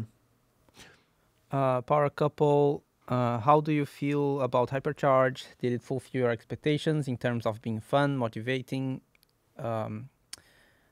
players to upgrade, increasing retention? Do you have any changes planned for Hypercharge? I think we talked about that already. I think all of it, yeah. I guess the plan, the only thing we plan to like not change, but I think it's making the supers more meaningful, right? Something that we want to do for the next batches. Then Simon Tech, since when is Frank your dad? Just look, you both look at the camera now. Probably. I was confused. I was like, Who's that? and then it hit me. At least I think since probably February 2019. Yeah. Dortmund. Yeah. We went. Everyone just started saying it. There was a Red Bull event, in Dortmund, Germany, where the teams competed against each other, and that's I think where it started. The more you know. The more you know, That's how I became my father. son. Yeah. After adoption papers. Spen is only 3-year-old. Wait, 4. I don't know how to do math. There's a question from Spen. When is the next big quality of life update? I really missed them. And then he has like a sad face. I think what you will see, like, moving forward, is that within the team, you know, like, the Starr Drop upgrade is a great example. Starr Drops was a huge feature. And at the same time, even though many people don't see that so clearly, there was another big feature, which was the re-engagement calendar. So when you've churned from the game and you come back, there's now like a calendar waiting for you. So we automatically level up one of your brawlers. You might get a new brawler. You know, you will get a bit of an on-rails experience. And so there were two big features. And in many of the updates this year, and even the last years, to be honest, we try to ship like two big things every update. We as a team essentially decided that that's not the way to go anymore. So moving forward, we will focus on one bigger thing and a bunch of smaller things. So the quality of life part of our game, because we all have everyone in the Brawl Stars team, when you ask them, they will all be like, hey, I have this list of 10, 20 things I'd like to see in the game, but we're like, oh, that's a cool idea. But then we're never getting there. And that in equal measures goes down to we're shipping something, again, Starr Drops as the example, and then we're shipping the next thing, which is Hypercharge. Even though, as you heard from Jeff, we have ideas on how to make Starr Drops even better. The community has ideas, we have ideas. So we should take time, the next update cycle, to already make improvements, not wait. Gears was maybe the extreme example, where it took us a year to make changes. So we want to get better at that as a team. So we will likely focus on like one bigger thing every major update, and then add a bunch of smaller things. Yeah, I've got another question about Gears actually. Yeah. Around a minute. What is your guys' take on Mythic Gears? Like, do you think you implemented it well? Will you still be adding them every update? Because to me, it kind of feels like a third style power in a way, doesn't it? Are you kind of happy with how things are out there? I think some of them I'm really happy about and some of them less, let's put it that way. I think the fundamental idea of every brawler eventually having something specific to them when it comes to Gears, I think it's a really cool prospect. It gives you more customization. It gives you more depth in what you should choose.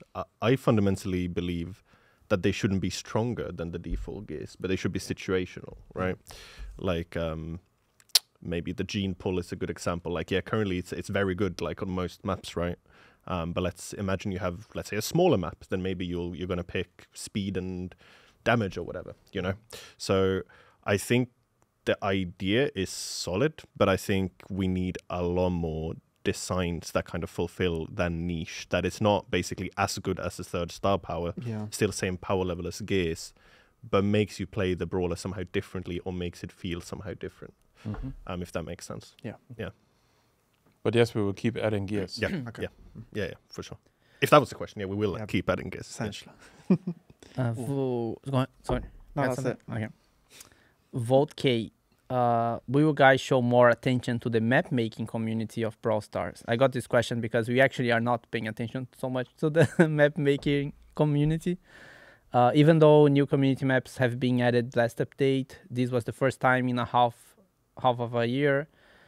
We simply don't feel like we get enough recognition as a community and hope this gets changed in the future. A lot of new maps get removed after one update, and a lot of old classic maps get recycled, while the community maps are as high quality as these. Over the last couple of years, only 2 of them have stayed in the game since their release. One from 2022, Out in the Open, and another one from 2021, Flaring Phoenix. Yeah. Do we have any thoughts? Do we want more community? I guess like the thing is that the impact is very little, right? It's like even though like it could impact the map making community, like for the general players they really don't care, and like they do actually care for like the classic maps. Like we have a lot of push forward to like we had an update where we introduced like all new maps, right? And then the community was a bit angry at us. So yeah, I guess we have to always like touch base with the community and see like what they like, what is the right amount of freshness.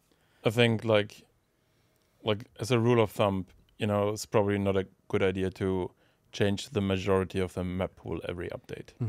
So there needs to be some level of stability for people. because people like get really, really, really attached to maps. And it's probably never like, I ran some of these polls on Twitter, but what they all boil down is they're close to 50-50 most of the time, with very few exceptions. And so it's very, very hard. Like, we're always open for community maps. And actually, Niklas Mordius, he ran a bunch of, most of the community maps right now come through his community, which is the Brawlcraft community. And whenever he and I talk, we talk like once a week at least.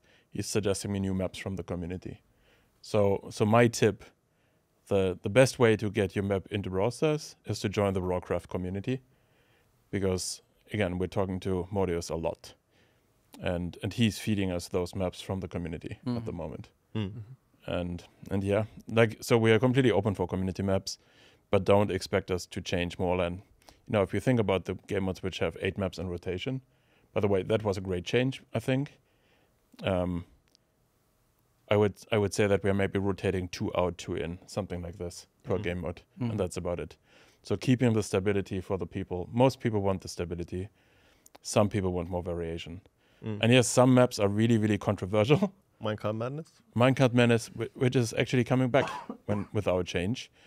But think like Cave and Churn and Island Invasion. Those maps are really controversial, but they're also really popular with the people who play them. Whenever I see Cave and Churn, it's not like I'm in love with the map, but I'm thinking like, finally I can push my tanks. And it's really fun to push them there. It's still strategy involved in everything, but yeah. Yep. So anyway, TLDR, we want community maps. Join the Brawlcraft community. Niklas has you covered. Thanks, Nicholas. From Bobas Kochani, I have a question. Is it guaranteed that the player will get a Legendary Starr Drop at some point? Like before, I think there was a pity system for the box before, right? But I have a feeling someone answered this already. Blah, blah, blah. Okay, so the question, like, is there a pity system on Starr Drops? Yes. There is. I didn't know. Yes. Okay. We won't go into detail, but yes, we make sure it's fair. Okay. So yeah, like when we think about like random drops, like with randomness, you always get a long tail of possibilities. So like if it's pure random, there's always going to be a player who doesn't get a legendary for years. It's going to happen sooner or later. So we don't design it that way. We make sure it happens for everybody after a certain amount of time. Yeah. Yep. Cool. Top efficiency. That's the name of the guy, not an answer to it. Not really related to Starr Drops. Have you ever considered making progression PowerPoint based? Or simple terms, make it harder to level up brawlers, but much easier to buy gadgets, star power, and gears. And then he mentions the lack of gold coins in the progression. Yeah, so I guess he's proposing like if you only use PowerPoints to upgrade brawlers, and then everything else is coins. So and then he justified the thing is because then he says that he can basically like have more freedom on how to create the build of every brawler, because then can buy anything. Yeah, because it doesn't eat away from the coins when you upgrade it. Yeah. We considered it at some point, I think. We discussed that. What? But I don't think there's any conclusion to it. What's this person's name? Top efficiency. Top efficiency. You should become a game designer. But yeah, I mean, just like general design rifting, like if you think about like currencies, every currency we have in the game serves a purpose. I think in the past, we kind of have this per brawler PowerPoint currency, and the intention of that is to encourage you to go play different brawlers. When we converted to this universal currency, you got freedom, but we also have coins, which is also freedom. So you have these two currencies that kind of do the same thing, right? Of course, coin is used for unlocking gadgets, gears, etc. So yeah, I think in a perfect world, if we were going from scratch, it would make sense if you just PowerPoints are for leveling. coins for expanding your toolkit, right? So that would be pretty nice. But I think, you know, in a live game where players have unlocked so much, it's like doing a change like that is not just, you know, changing some values. There's tons of repercussions. And we always have to balance, like, okay, do we spend a bunch of time trying to do that? Or do we do something really awesome and cool, right? So there's always a consideration there. But yeah, I think this person is not wrong. Yep. Top efficiency. Top efficiency. Ray Saber, how does the team think and proceeds whenever they decide to make a mechanic as big as and game-changing as Hypercharge? How difficult was to make such decision, or have you thought and talked about it a long time ago? So how difficult is to make those decisions? We started about 9 months ago, I think, 6 or 9 months ago. No, 9 months ago. And it started with Gears not being like as cool to draw people to level up their characters to power 11. Didn't feel as rewarding. You know, you're going to power 11, then you buy a gear that has a passive effect. It felt like, And at the same time, we also felt it would be cool to add a new mechanic. Like the last time we introduced one with gadgets, and that's been years ago. So whenever we do introduce new mechanics, and that's, again, historically, second star powers, gadgets, we see how the community reacted pretty positively at large. And yeah, the combination of these two things made it pretty easy for us to make the decision that we wanted to have something cooler. Yeah, I guess it wasn't super difficult because you wanted to do it, and then I guess it's more like iterating on the idea. Yeah. That's usually the difficult part. Yeah. Yeah, it's usually the difficult part. Yeah, but I do want to add, like, I think it's super scary anytime we want to introduce something core to the gameplay, because Brawl gameplay is such a special thing, you know, like you can mess that up pretty easily. So, you know, it's pretty nerve-wracking. Yeah, have to be true to the roots, which is like simple. Happy Me, thoughts on the community. They have been pretty toxic lately. I don't think so. I can talk about this one. So like I think it's not even. Of course, like there are people that go beyond the boundaries of like respectful and anything, right? But those are like the minority. I think what we have is like very vocal and passionate people in the community. And I think, as I said like before, like when we dropped the update, there are a lot of mixed opinions. Like they were really vocal about everything, but then we just waited. We didn't even do anything, and then it just like started trending down, right? And then we had the post like on Frank's account where we explained the reasoning of everything, and then they could see like, okay, I don't like this, but I understand. Like that's the point, right? What we're trying to do is like making them understand, because I think the problem with any gaming community, it's not Brawl Stars, is like knowing why we do the things we do. Time to explain. And then like if you don't understand, and then it just as you perceive something as bad, of course you will have like a negative reaction, like, or we're gonna be loud about it. So what we're trying to do is like not letting you guys in the dark. And I think Brawl, even though this was like a very polemical update, I don't think it was toxic or anything. Like I did mention to Jeff like on when we came to work on Monday, like Brawl Talk on Saturday, I said like, dude, I couldn't even sleep, like I because I was reading everything, like, and of course we feel, and like we physically feel the comments, because we are also human and we do have emotions as well. So like if you say like our work sucks, of course like maybe I'm not good enough or anything, but it's a matter of like taking the time, let it sinking, and then you can like start rationalizing better, like your thoughts starts like lining up after the emotion goes out. And of course, like maybe we did some mistakes, maybe we regret the things we done, but it's not like that this is permanent, and everything we do is a learning curve, and everything we do there is a reason behind it, right? So I don't think they have been super toxic or anything. Yeah, it's like, first I want to maybe lead with saying passion and toxic isn't the same for me at all. Yeah, yeah. So I think that's an important point. I think if you're becoming toxic in your communication with the dev team and then you expect us to listen to you, you're wrong. So, because what will just happen is we're muting you or we're blocking you or stop listening to you, what you have to say. So if you want us to listen, try to be constructive. And I just hate when people, vomit over the work of certain people in the team, because there's usually good reason. It's just like that. No, in this case specifically, I don't think the community was specifically bad. It's change is difficult. Yeah. Change is always difficult, and especially if you don't have the full picture. Yeah. So really, like, I think this update was a fantastic example of transition from, oh my god, what is this, to oh, this is not that bad. Yeah. And it's like, at the end of the day, we're not making these changes to be in the it's not that bad category. We want them to be fun, and we want to see that. But I think the post we did after Brawl Talk, I think that helped alleviating a lot of the concerns. And also it showed, like, I have maybe 350,000 followers on Twitter. And Flex. our humble brag. No.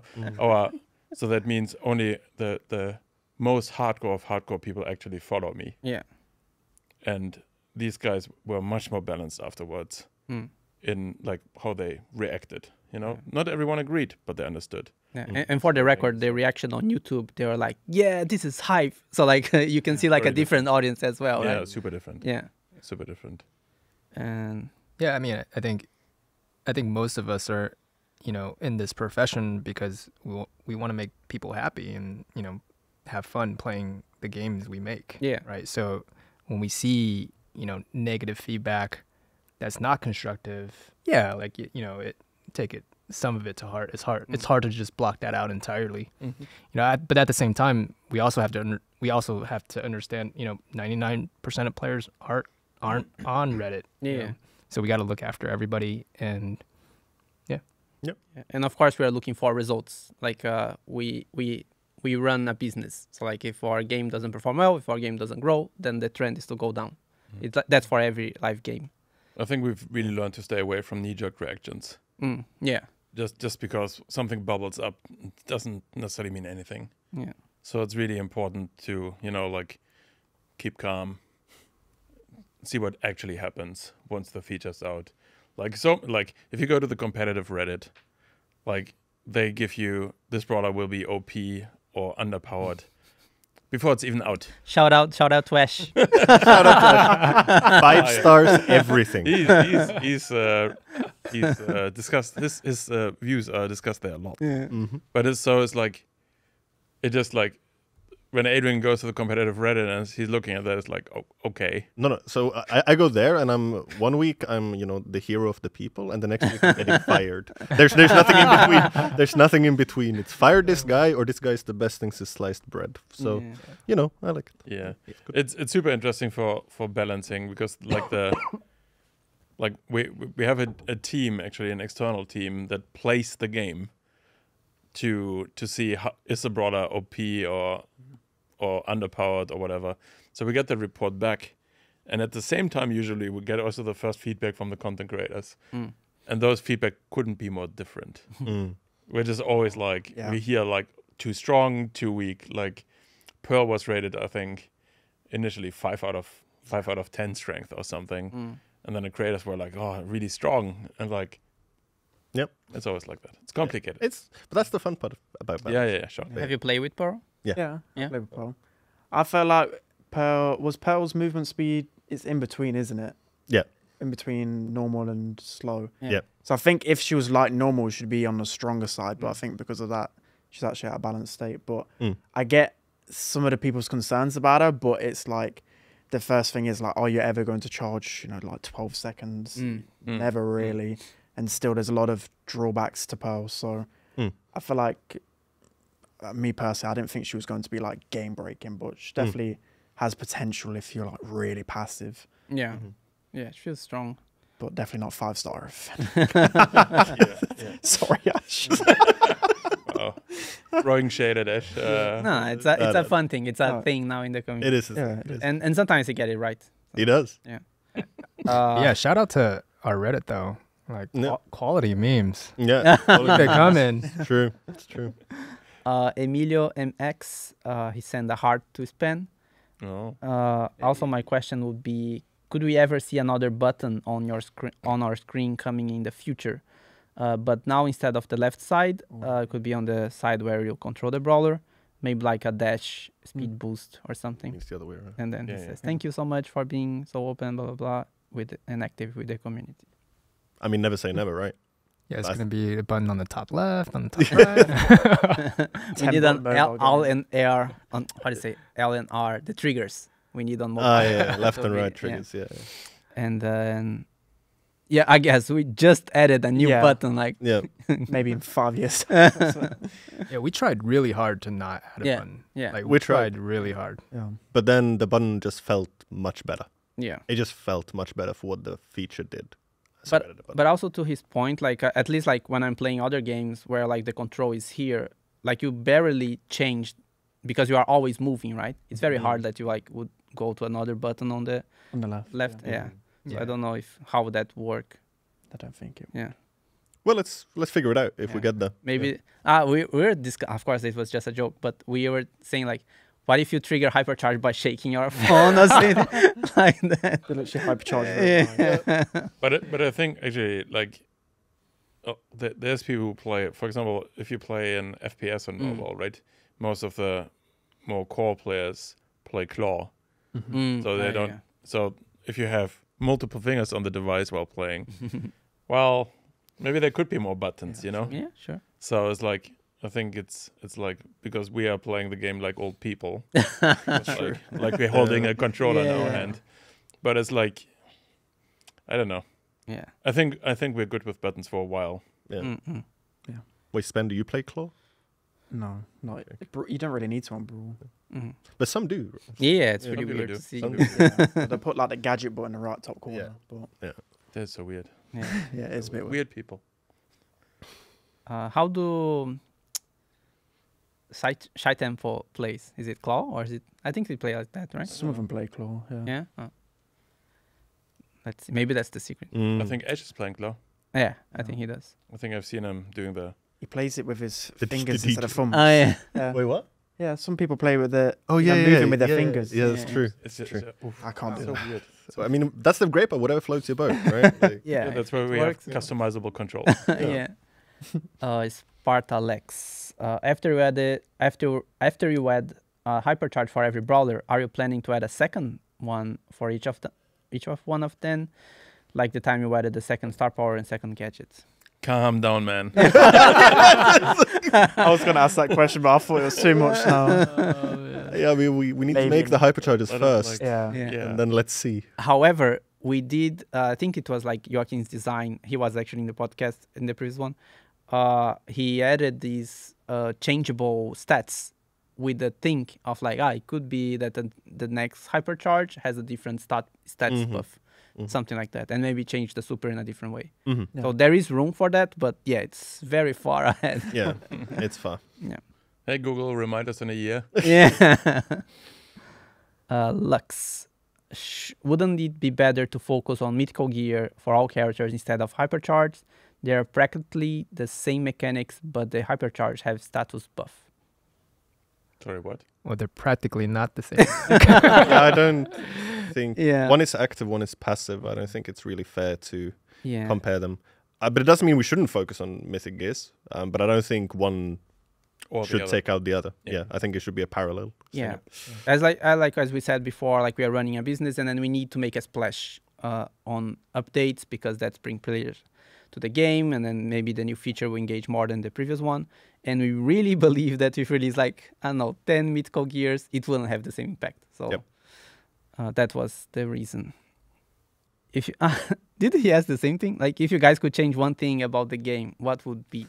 Maybe we can go with Spen first. Yeah. That's a tough one. I'll just obviously as an end game player, I'd like just more things to kind of flex. Maybe more Mm. rarer things for like grinding certain trophies on Brawlers or in Power League, for example. My focus is Power League. I just want more cool things to show off, essentially. Once I get towards Masters rank or even further than Masters. I think that's one thing for me, some more in-game. But that's just, I'm only a tiny percent.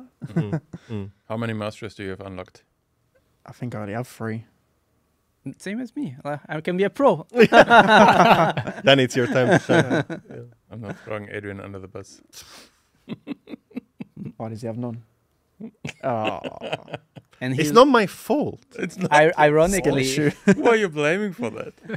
ironically, Adrian is working towards the trash title. I am. Yeah, But whenever it's he's my- online, he's playing Ash. You never accept my invite. Anyway, Get the hint.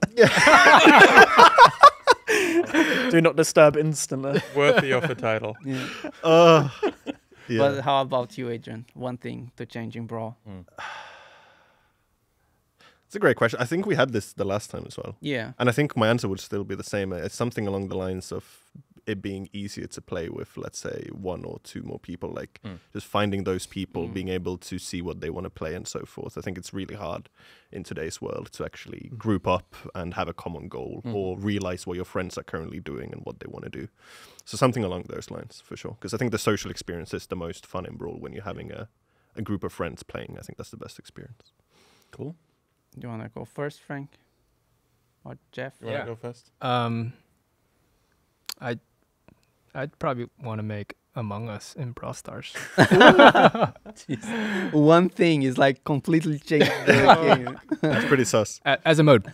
Yeah, it's pretty sus. That's pretty sus. Yeah. How about you, Danny? Like I think I had before, it was like the looking for a team improvement that I would make it better. But I was thinking now, what if we could, like, when you buy a skin, you buy the elements, so like more customization. What is Customization. yeah? It's like you buy the hat, you buy the torso, you buy the thing, and then you can change the brawler with the skins or something that's more. You don't buy like the whole pack, right? You more like I don't know. I like back blinging and all that stuff. Yeah. If I could just flip a switch, I would have tools and Brawl Stars to make game modes. Yeah. That's a I think powerful that's one. that's if I could just flip a switch, that's what I wanted. Mm-hmm. That would be, I think it would be, Game changer. yeah, because like when we introduced map maker, I think it was really big, and actually even today there are still people who play mostly map maker, and we're still getting like hundreds of thousands of new maps, and I just would love to see what happens if we give the community even a small selection of tools to try to make game modes. That would be super cool. Hit one. Yeah. I think that's the best from all of us. Dogo Mano. Just curious, but what was the reason why the Starr Park Brawl Talk, the gift shop animation and investor video were removed? I picked the one exactly because I wanted to explain. Like in the marketing industry or anything, like the bigger the project, of course, like the more costly, and like if you are buying for I don't know, a video, like a soundtrack, actors, everything has like a contract, and then you have to deal with all of those things. So like, of course, sometimes the deal you make is like for a limited time. And for example, the ad we had with Clash of Clans, and what's the name of the actor? Liam Neeson. Yeah, Liam Neeson. It wasn't like forever, because like it's, if you want to buy, the word is like perpetuity rights, then it's like crazy expensive, right? And of course, like it's a matter of like investment and return of investment. So we put it out there. We had what we wanted to. We received what we wanted to put out there, like the people understanding what's the lore. Reactions to this video are still there, so like that's a thing that still exists. We are not like erasing history, and we want to that this is the lore. Like we are not like removing this part of the story. This still exists. It's basically like our rights to use the video expired, and that's it. So not like, sorry to disappoint the people that are thinking it's another like hint to a new lore drop, but yeah. And then basically like you can already predict like the bigger the marketing piece, the more susceptible it is to have like a time limit date. And our animations, like if you compare our normal animations with the Starr Park video, like you can tell the difference that there was a lot more investment on the Starr Park video, right? So the animations, like they are there for forever. But yeah, the big pieces might not live forever. Maybe in your hearts or in reaction videos.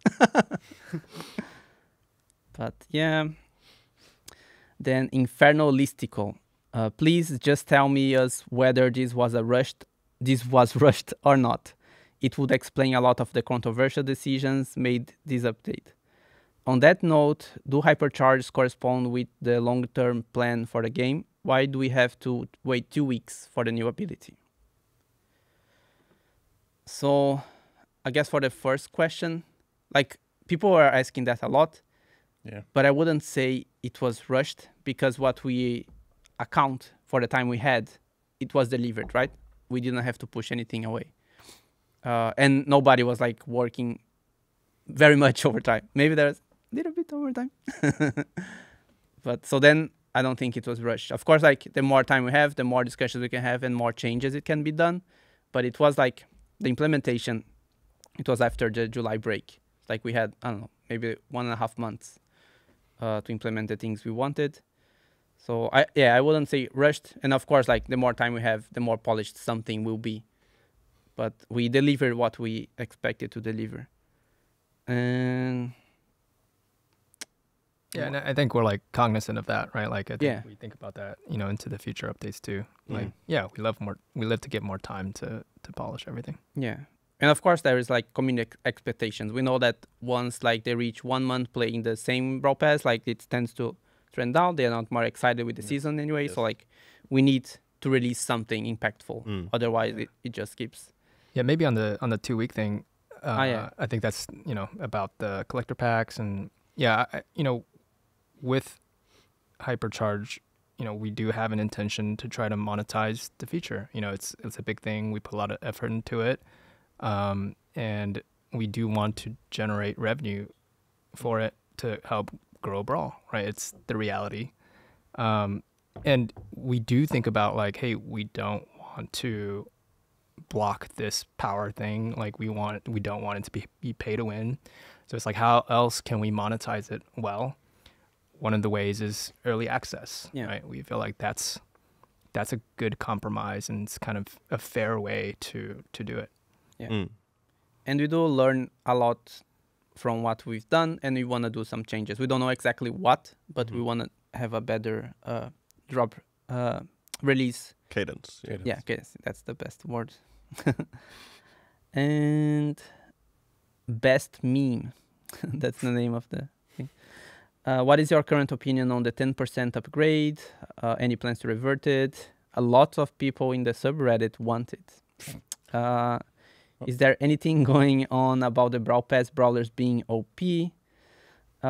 We'll be charging up some Hypercharge. We'll be changing some Hypercharge, like spikes, bigger, super pearls, I can say this. Contracting? No, it's like when it's contradicting. Yes. Yay. Hypercharge. And could there be diversity in the future? We already touched on that.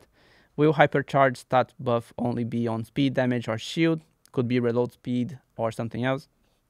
And will there be brawlers with 1 or 2 of those? So like instead of like having 3 stats buff, only 2. Right. Something like that. That's a lot of questions. Yeah, so let's go to the first one. It's all the same. Oh, wow. Yeah. All right, real quick. I think there was The 10%, like we're not reverting it. Yeah, No. because we want to see how it goes also, and we are already doing the gadget and Starr Park. Yes, that's right. The Brawl Pass Brawler being OP, that's fake news. I disagree fundamentally. Fake news. Yeah. Fake news. Yeah. we can explain. I mean, we can. I mean, I don't know what there's to explain. Like, I think Colette, Lou. There are so many brawlers that could. I don't think Pearl is OP. We just touched on it. Yeah. So it's like, yes, some will be stronger, some will be weaker. But actually, we touched on that in the past when we talked about, like, I keep talking about that, but Gene. Gene is still not super popular, despite being pretty strong, actually. And the main reason is that he was released underpowered. So if we have to decide between underpowered or a bit overpowered, or if we're not entirely sure, we will lean towards overpowered. That's just better for the game. Yep. And if it turns out to be OP, we will fix that. And we've done it in the seasons more recently, so that we're going back and change it, the moment we really have enough information to action that. Yeah, if there's something obviously broken, of course we hotfix it. But I mean, if there's something that just needs a small tuning, then usually mid-season balance changes is the time to do them. Yeah. I used to be, I won't say frustrated, but say if someone was really strong, like I used to think, it's a Brawl Pass, so I want to make it good. But at the same time, you got to think of the other way. Like if it's a Brawl Pass brawler and it's bad, it's like the most demotivating thing, isn't it? Like if you just grinded to Brawl Pass and collect and release, it's like, oh, what do I do with this brawler now? Like you'd rather be on the stronger side and be fun than on the weaker side. That's like the player perspective as well. Yeah, I think in general, like people do come to the intuitive assumption that we try to release something powerful, like the powerful brawler, to try to make money or something. But like that's not what we do. We try to provide more fun ways to play the game, and because you enjoy it, then you want to spend some money on the game. Yep, and that's our MO. Literally, for the last update cycle, the strongest brawler in the game was the starting brawler. Should probably change that. And we even gave the Hypercharge for free. And then there was then the super change. He mentioned like Spike and then Pearls, and then we might might change, and then the next batch already has like something more different. And then, the different stats buff. If like only 2 stats buff, or like more things that are not speed, health, and damage. Absolutely possible, if it makes sense. Yeah. Yes, okay. We have like just 6 questions. Okay, let's power through this. Up, you, down. When you are making a new feature for a brawler, like a new gadget or hypercharge, what things are taking into consideration when designing it? Like, why do some gadgets change the general gameplay of the brawlers while others are useless, like the second M's gadget, for example? Maybe it's a Adrian question. Yeah, I actually like the second M's gadget, but I think fundamentally when we look at gadgets and star powers, I think let's start with gadgets. I think they need to usually complement each other somewhat. So one, for example, could be defensive, one could be offensive, or one could cover a weakness and one could increase your offensive capabilities or something like this. They shouldn't be different solutions for the same problem, if that makes sense. They should make your brawler feel different to play. I would say the same thing for star powers. They should also fundamentally change your playstyle. I think Mr. P, for example, is a good example. You either have stronger spawners or have stronger basics. It depends what kind of player you are. And I think, that's on the high level what it should be. And again, coming back to why is a gadget useless? Yeah, some are worse than others, and that's a balancing issue, and that's also a time issue. I'll get to them. But yeah, it's a balancing issue. I think it's really like, if it complements your own play style, that's one thing, right? But for example, like, again, you touched on it with Mr. P, but I think the best examples of that are playing like a Byron. So, or healers in general. Like one of the abilities should be offensive and one should make you a better healer. So you have some, impact on the direction this is going. And in a perfect world, you will want to switch gadgets or star powers depending on the map or on the game mode. Because like in this case, this is better, in that case, the other thing is better. Yep. So of course, that's I want to like that. If you're saying that out loud like that, that's the aspiration. Yeah, it's not the reality. Yeah, right. So you are completely right to say that some gadgets and some star powers are not fitting that criteria. Yeah. Or hitting the mark. Yeah. So it's like, and again, we will go back to them. Yeah. So Syed asks, why there is no new game modes? It's been a very long time. Kind of touched on it, no? We touched on it. Yeah, but why? Priorities. Yeah. Priorities. It's like for example, like the group of people on the team who work on gameplay is Brawlers, it's Gears, Hypercharge. it's Hypercharge, it's game modes. Yeah. So right now those are the same people. So while we're focusing on Hypercharge, there's probably less attention to game modes. But as I touched on as well, we're building out that team. So we already increased the team size, and we will keep increasing the team size of the team, so we can just do more of that. Because we're in agreement with the community. We want more game modes. We want to try more things out, and we have tons of ideas. And I know the community has tons of ideas. So, yeah, we are ramping up.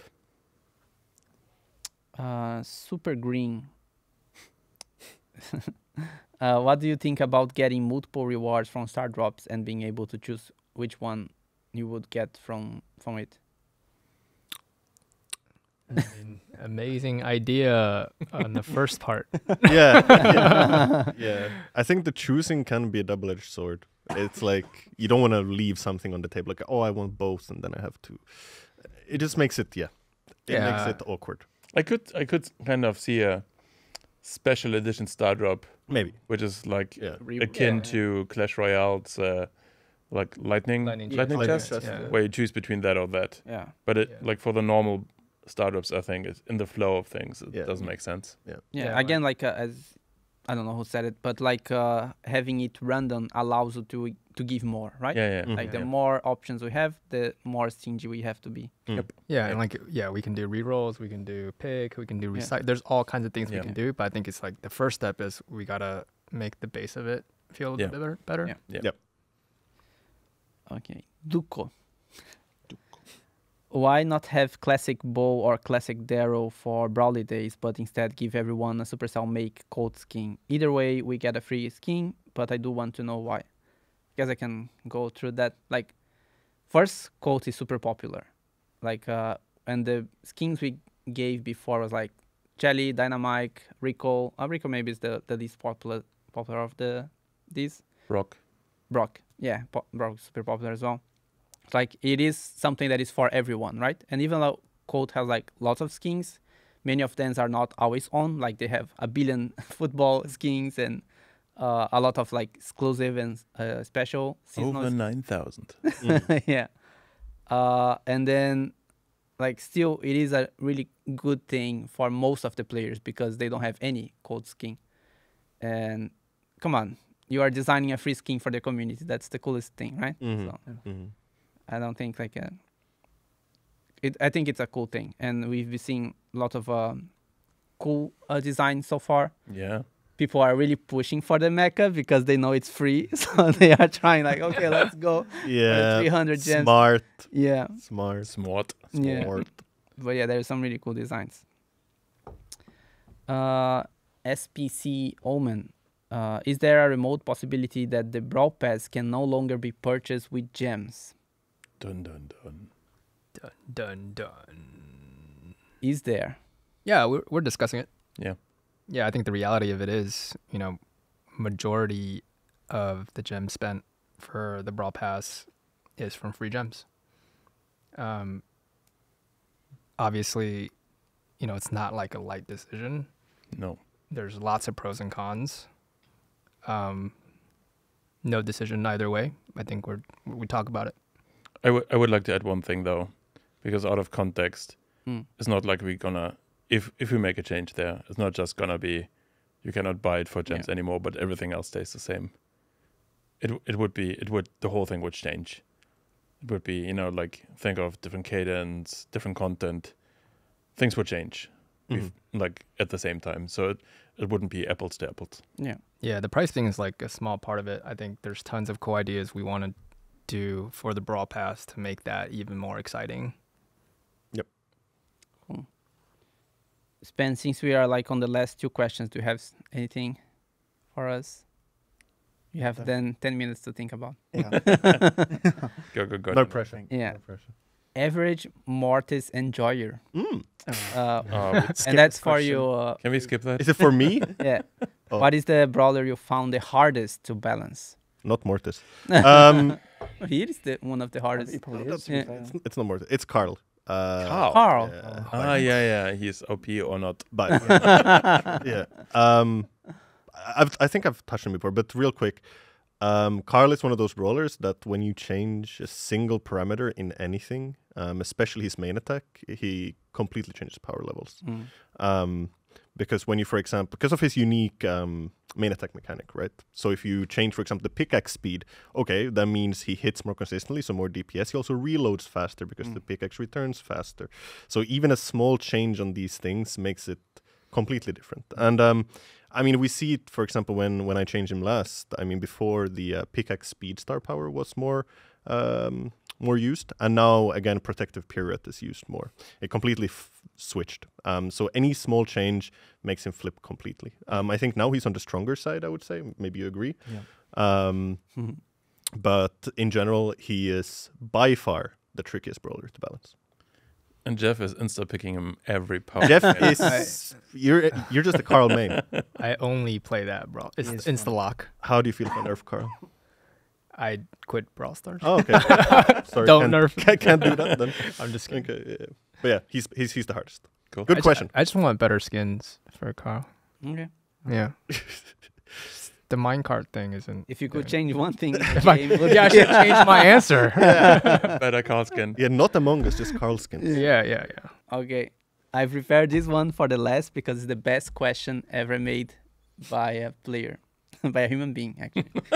By who is it? Fire Explorer. I didn't say the name. So Fire Explorer asked, "Are you guys planning to add egg skin into the game?" Well, And I'm if not it would be an egg skin, who would be yeah. the egg brawler? Primo. Yeah, for sure. Primo. Primo. Egg Primo. No. Yeah. No. Carl. Oh, it'd have to be Pam. Spike Bam, egg. yeah. Spike egg would work really easily. Oh yeah, true. Actually. Spike. Yeah. Mm. It would be That'd be quite the a cute But one. that's not what they want. But I think the hilarious ones are the That's ones not that you what wouldn't they want. expect, though. The Yeah. distortion. Yeah. the low hanging egg in this Yeah. case. The low-hanging egg. Yeah, what would you shoot? I mean, yeah. Who knows? Who knows? Yeah. That's Y- it? Yeah. Or do we want to give a real answer to this one? I mean, No. Like, I don't know. Like, if we release an egg skin, would it perform well? I don't know. it's I hard don't know. to say. It's a very in thing within a small Yeah. circle Yeah. of the community. It's hard to say So how popular. I think a lot of people would be just confused. Yeah. What's Yeah. going on? Like and the two skins which do have X involved. Mm. Ah, yeah, Well, true. Well, we have two skins in the game which have a connection to X. We have like Chicken Rico, and we do have the original Lou, King Lou. Yeah. King Lou, Yeah. Yeah. Brawl Pass skin that has X. They were not exceptionally popular, I can tell you that. Yeah. Mm. So Yeah. No, so yeah, I'm not sure. The crowd has to step up. Yeah, Yep. you're not lobbying well enough. Yeah. What is the I have no idea. Because like it was because of the first Make campaign, right? Egg Bowl was the first one. Egg Ah. bow. So when we had the first Supercell Make campaign, someone made a bowl like an egg, like just put the texture Nice. on the egg, Amazing. and then it was like one of the top skins. Oh. And then every campaign after that, We got an X. yeah, we got an egg Yep. option. Yep. All right. Love it. So that was the last question. Maybe Spen, do you want to do any final considerations? last words? Yeah. I haven't got anything else. You guys answered everything for me. Cool. Okay. We're Cool. happy with that. Yeah. How did you But for feel? now- Was it What- nice? Yeah, it was good. I'm not too good under pressure, but you I did think great. it was good. You did great. Most of the questions I was thinking of, you just ended up answering anyway. So Okay. I feel like you answered pretty much all the questions with the game economy. I think that was the main one that everyone felt like they weren't getting the gold that they were supposed to. But you guys just answered it all for me. I didn't even. Was there anything that we answered that you feel like, but I still have some questions, or like is there's something in the dark? I mean, for me, it was just I wanted to hear like club league and power league improvements, but obviously that's to come pretty soon. So that's the big one for me. Kind of waiting for more news on that because for the longest time, club leagues just felt a bit too grindy, but Yeah. obviously Yeah, that's we be agree. Fixed pretty soon. So Yep. Cool. I'm up here. Then that's Cool. it. Thank you, everyone. Thanks, you, everyone. Jeff, Thank first you. time here, and thank you the crowd for or Thanks a the crowd, lot. the crew. Thanks, for, Ben. for working behind the camera. Thanks, Jeff. And yeah, Thanks, see Tony. you next time. Thank you.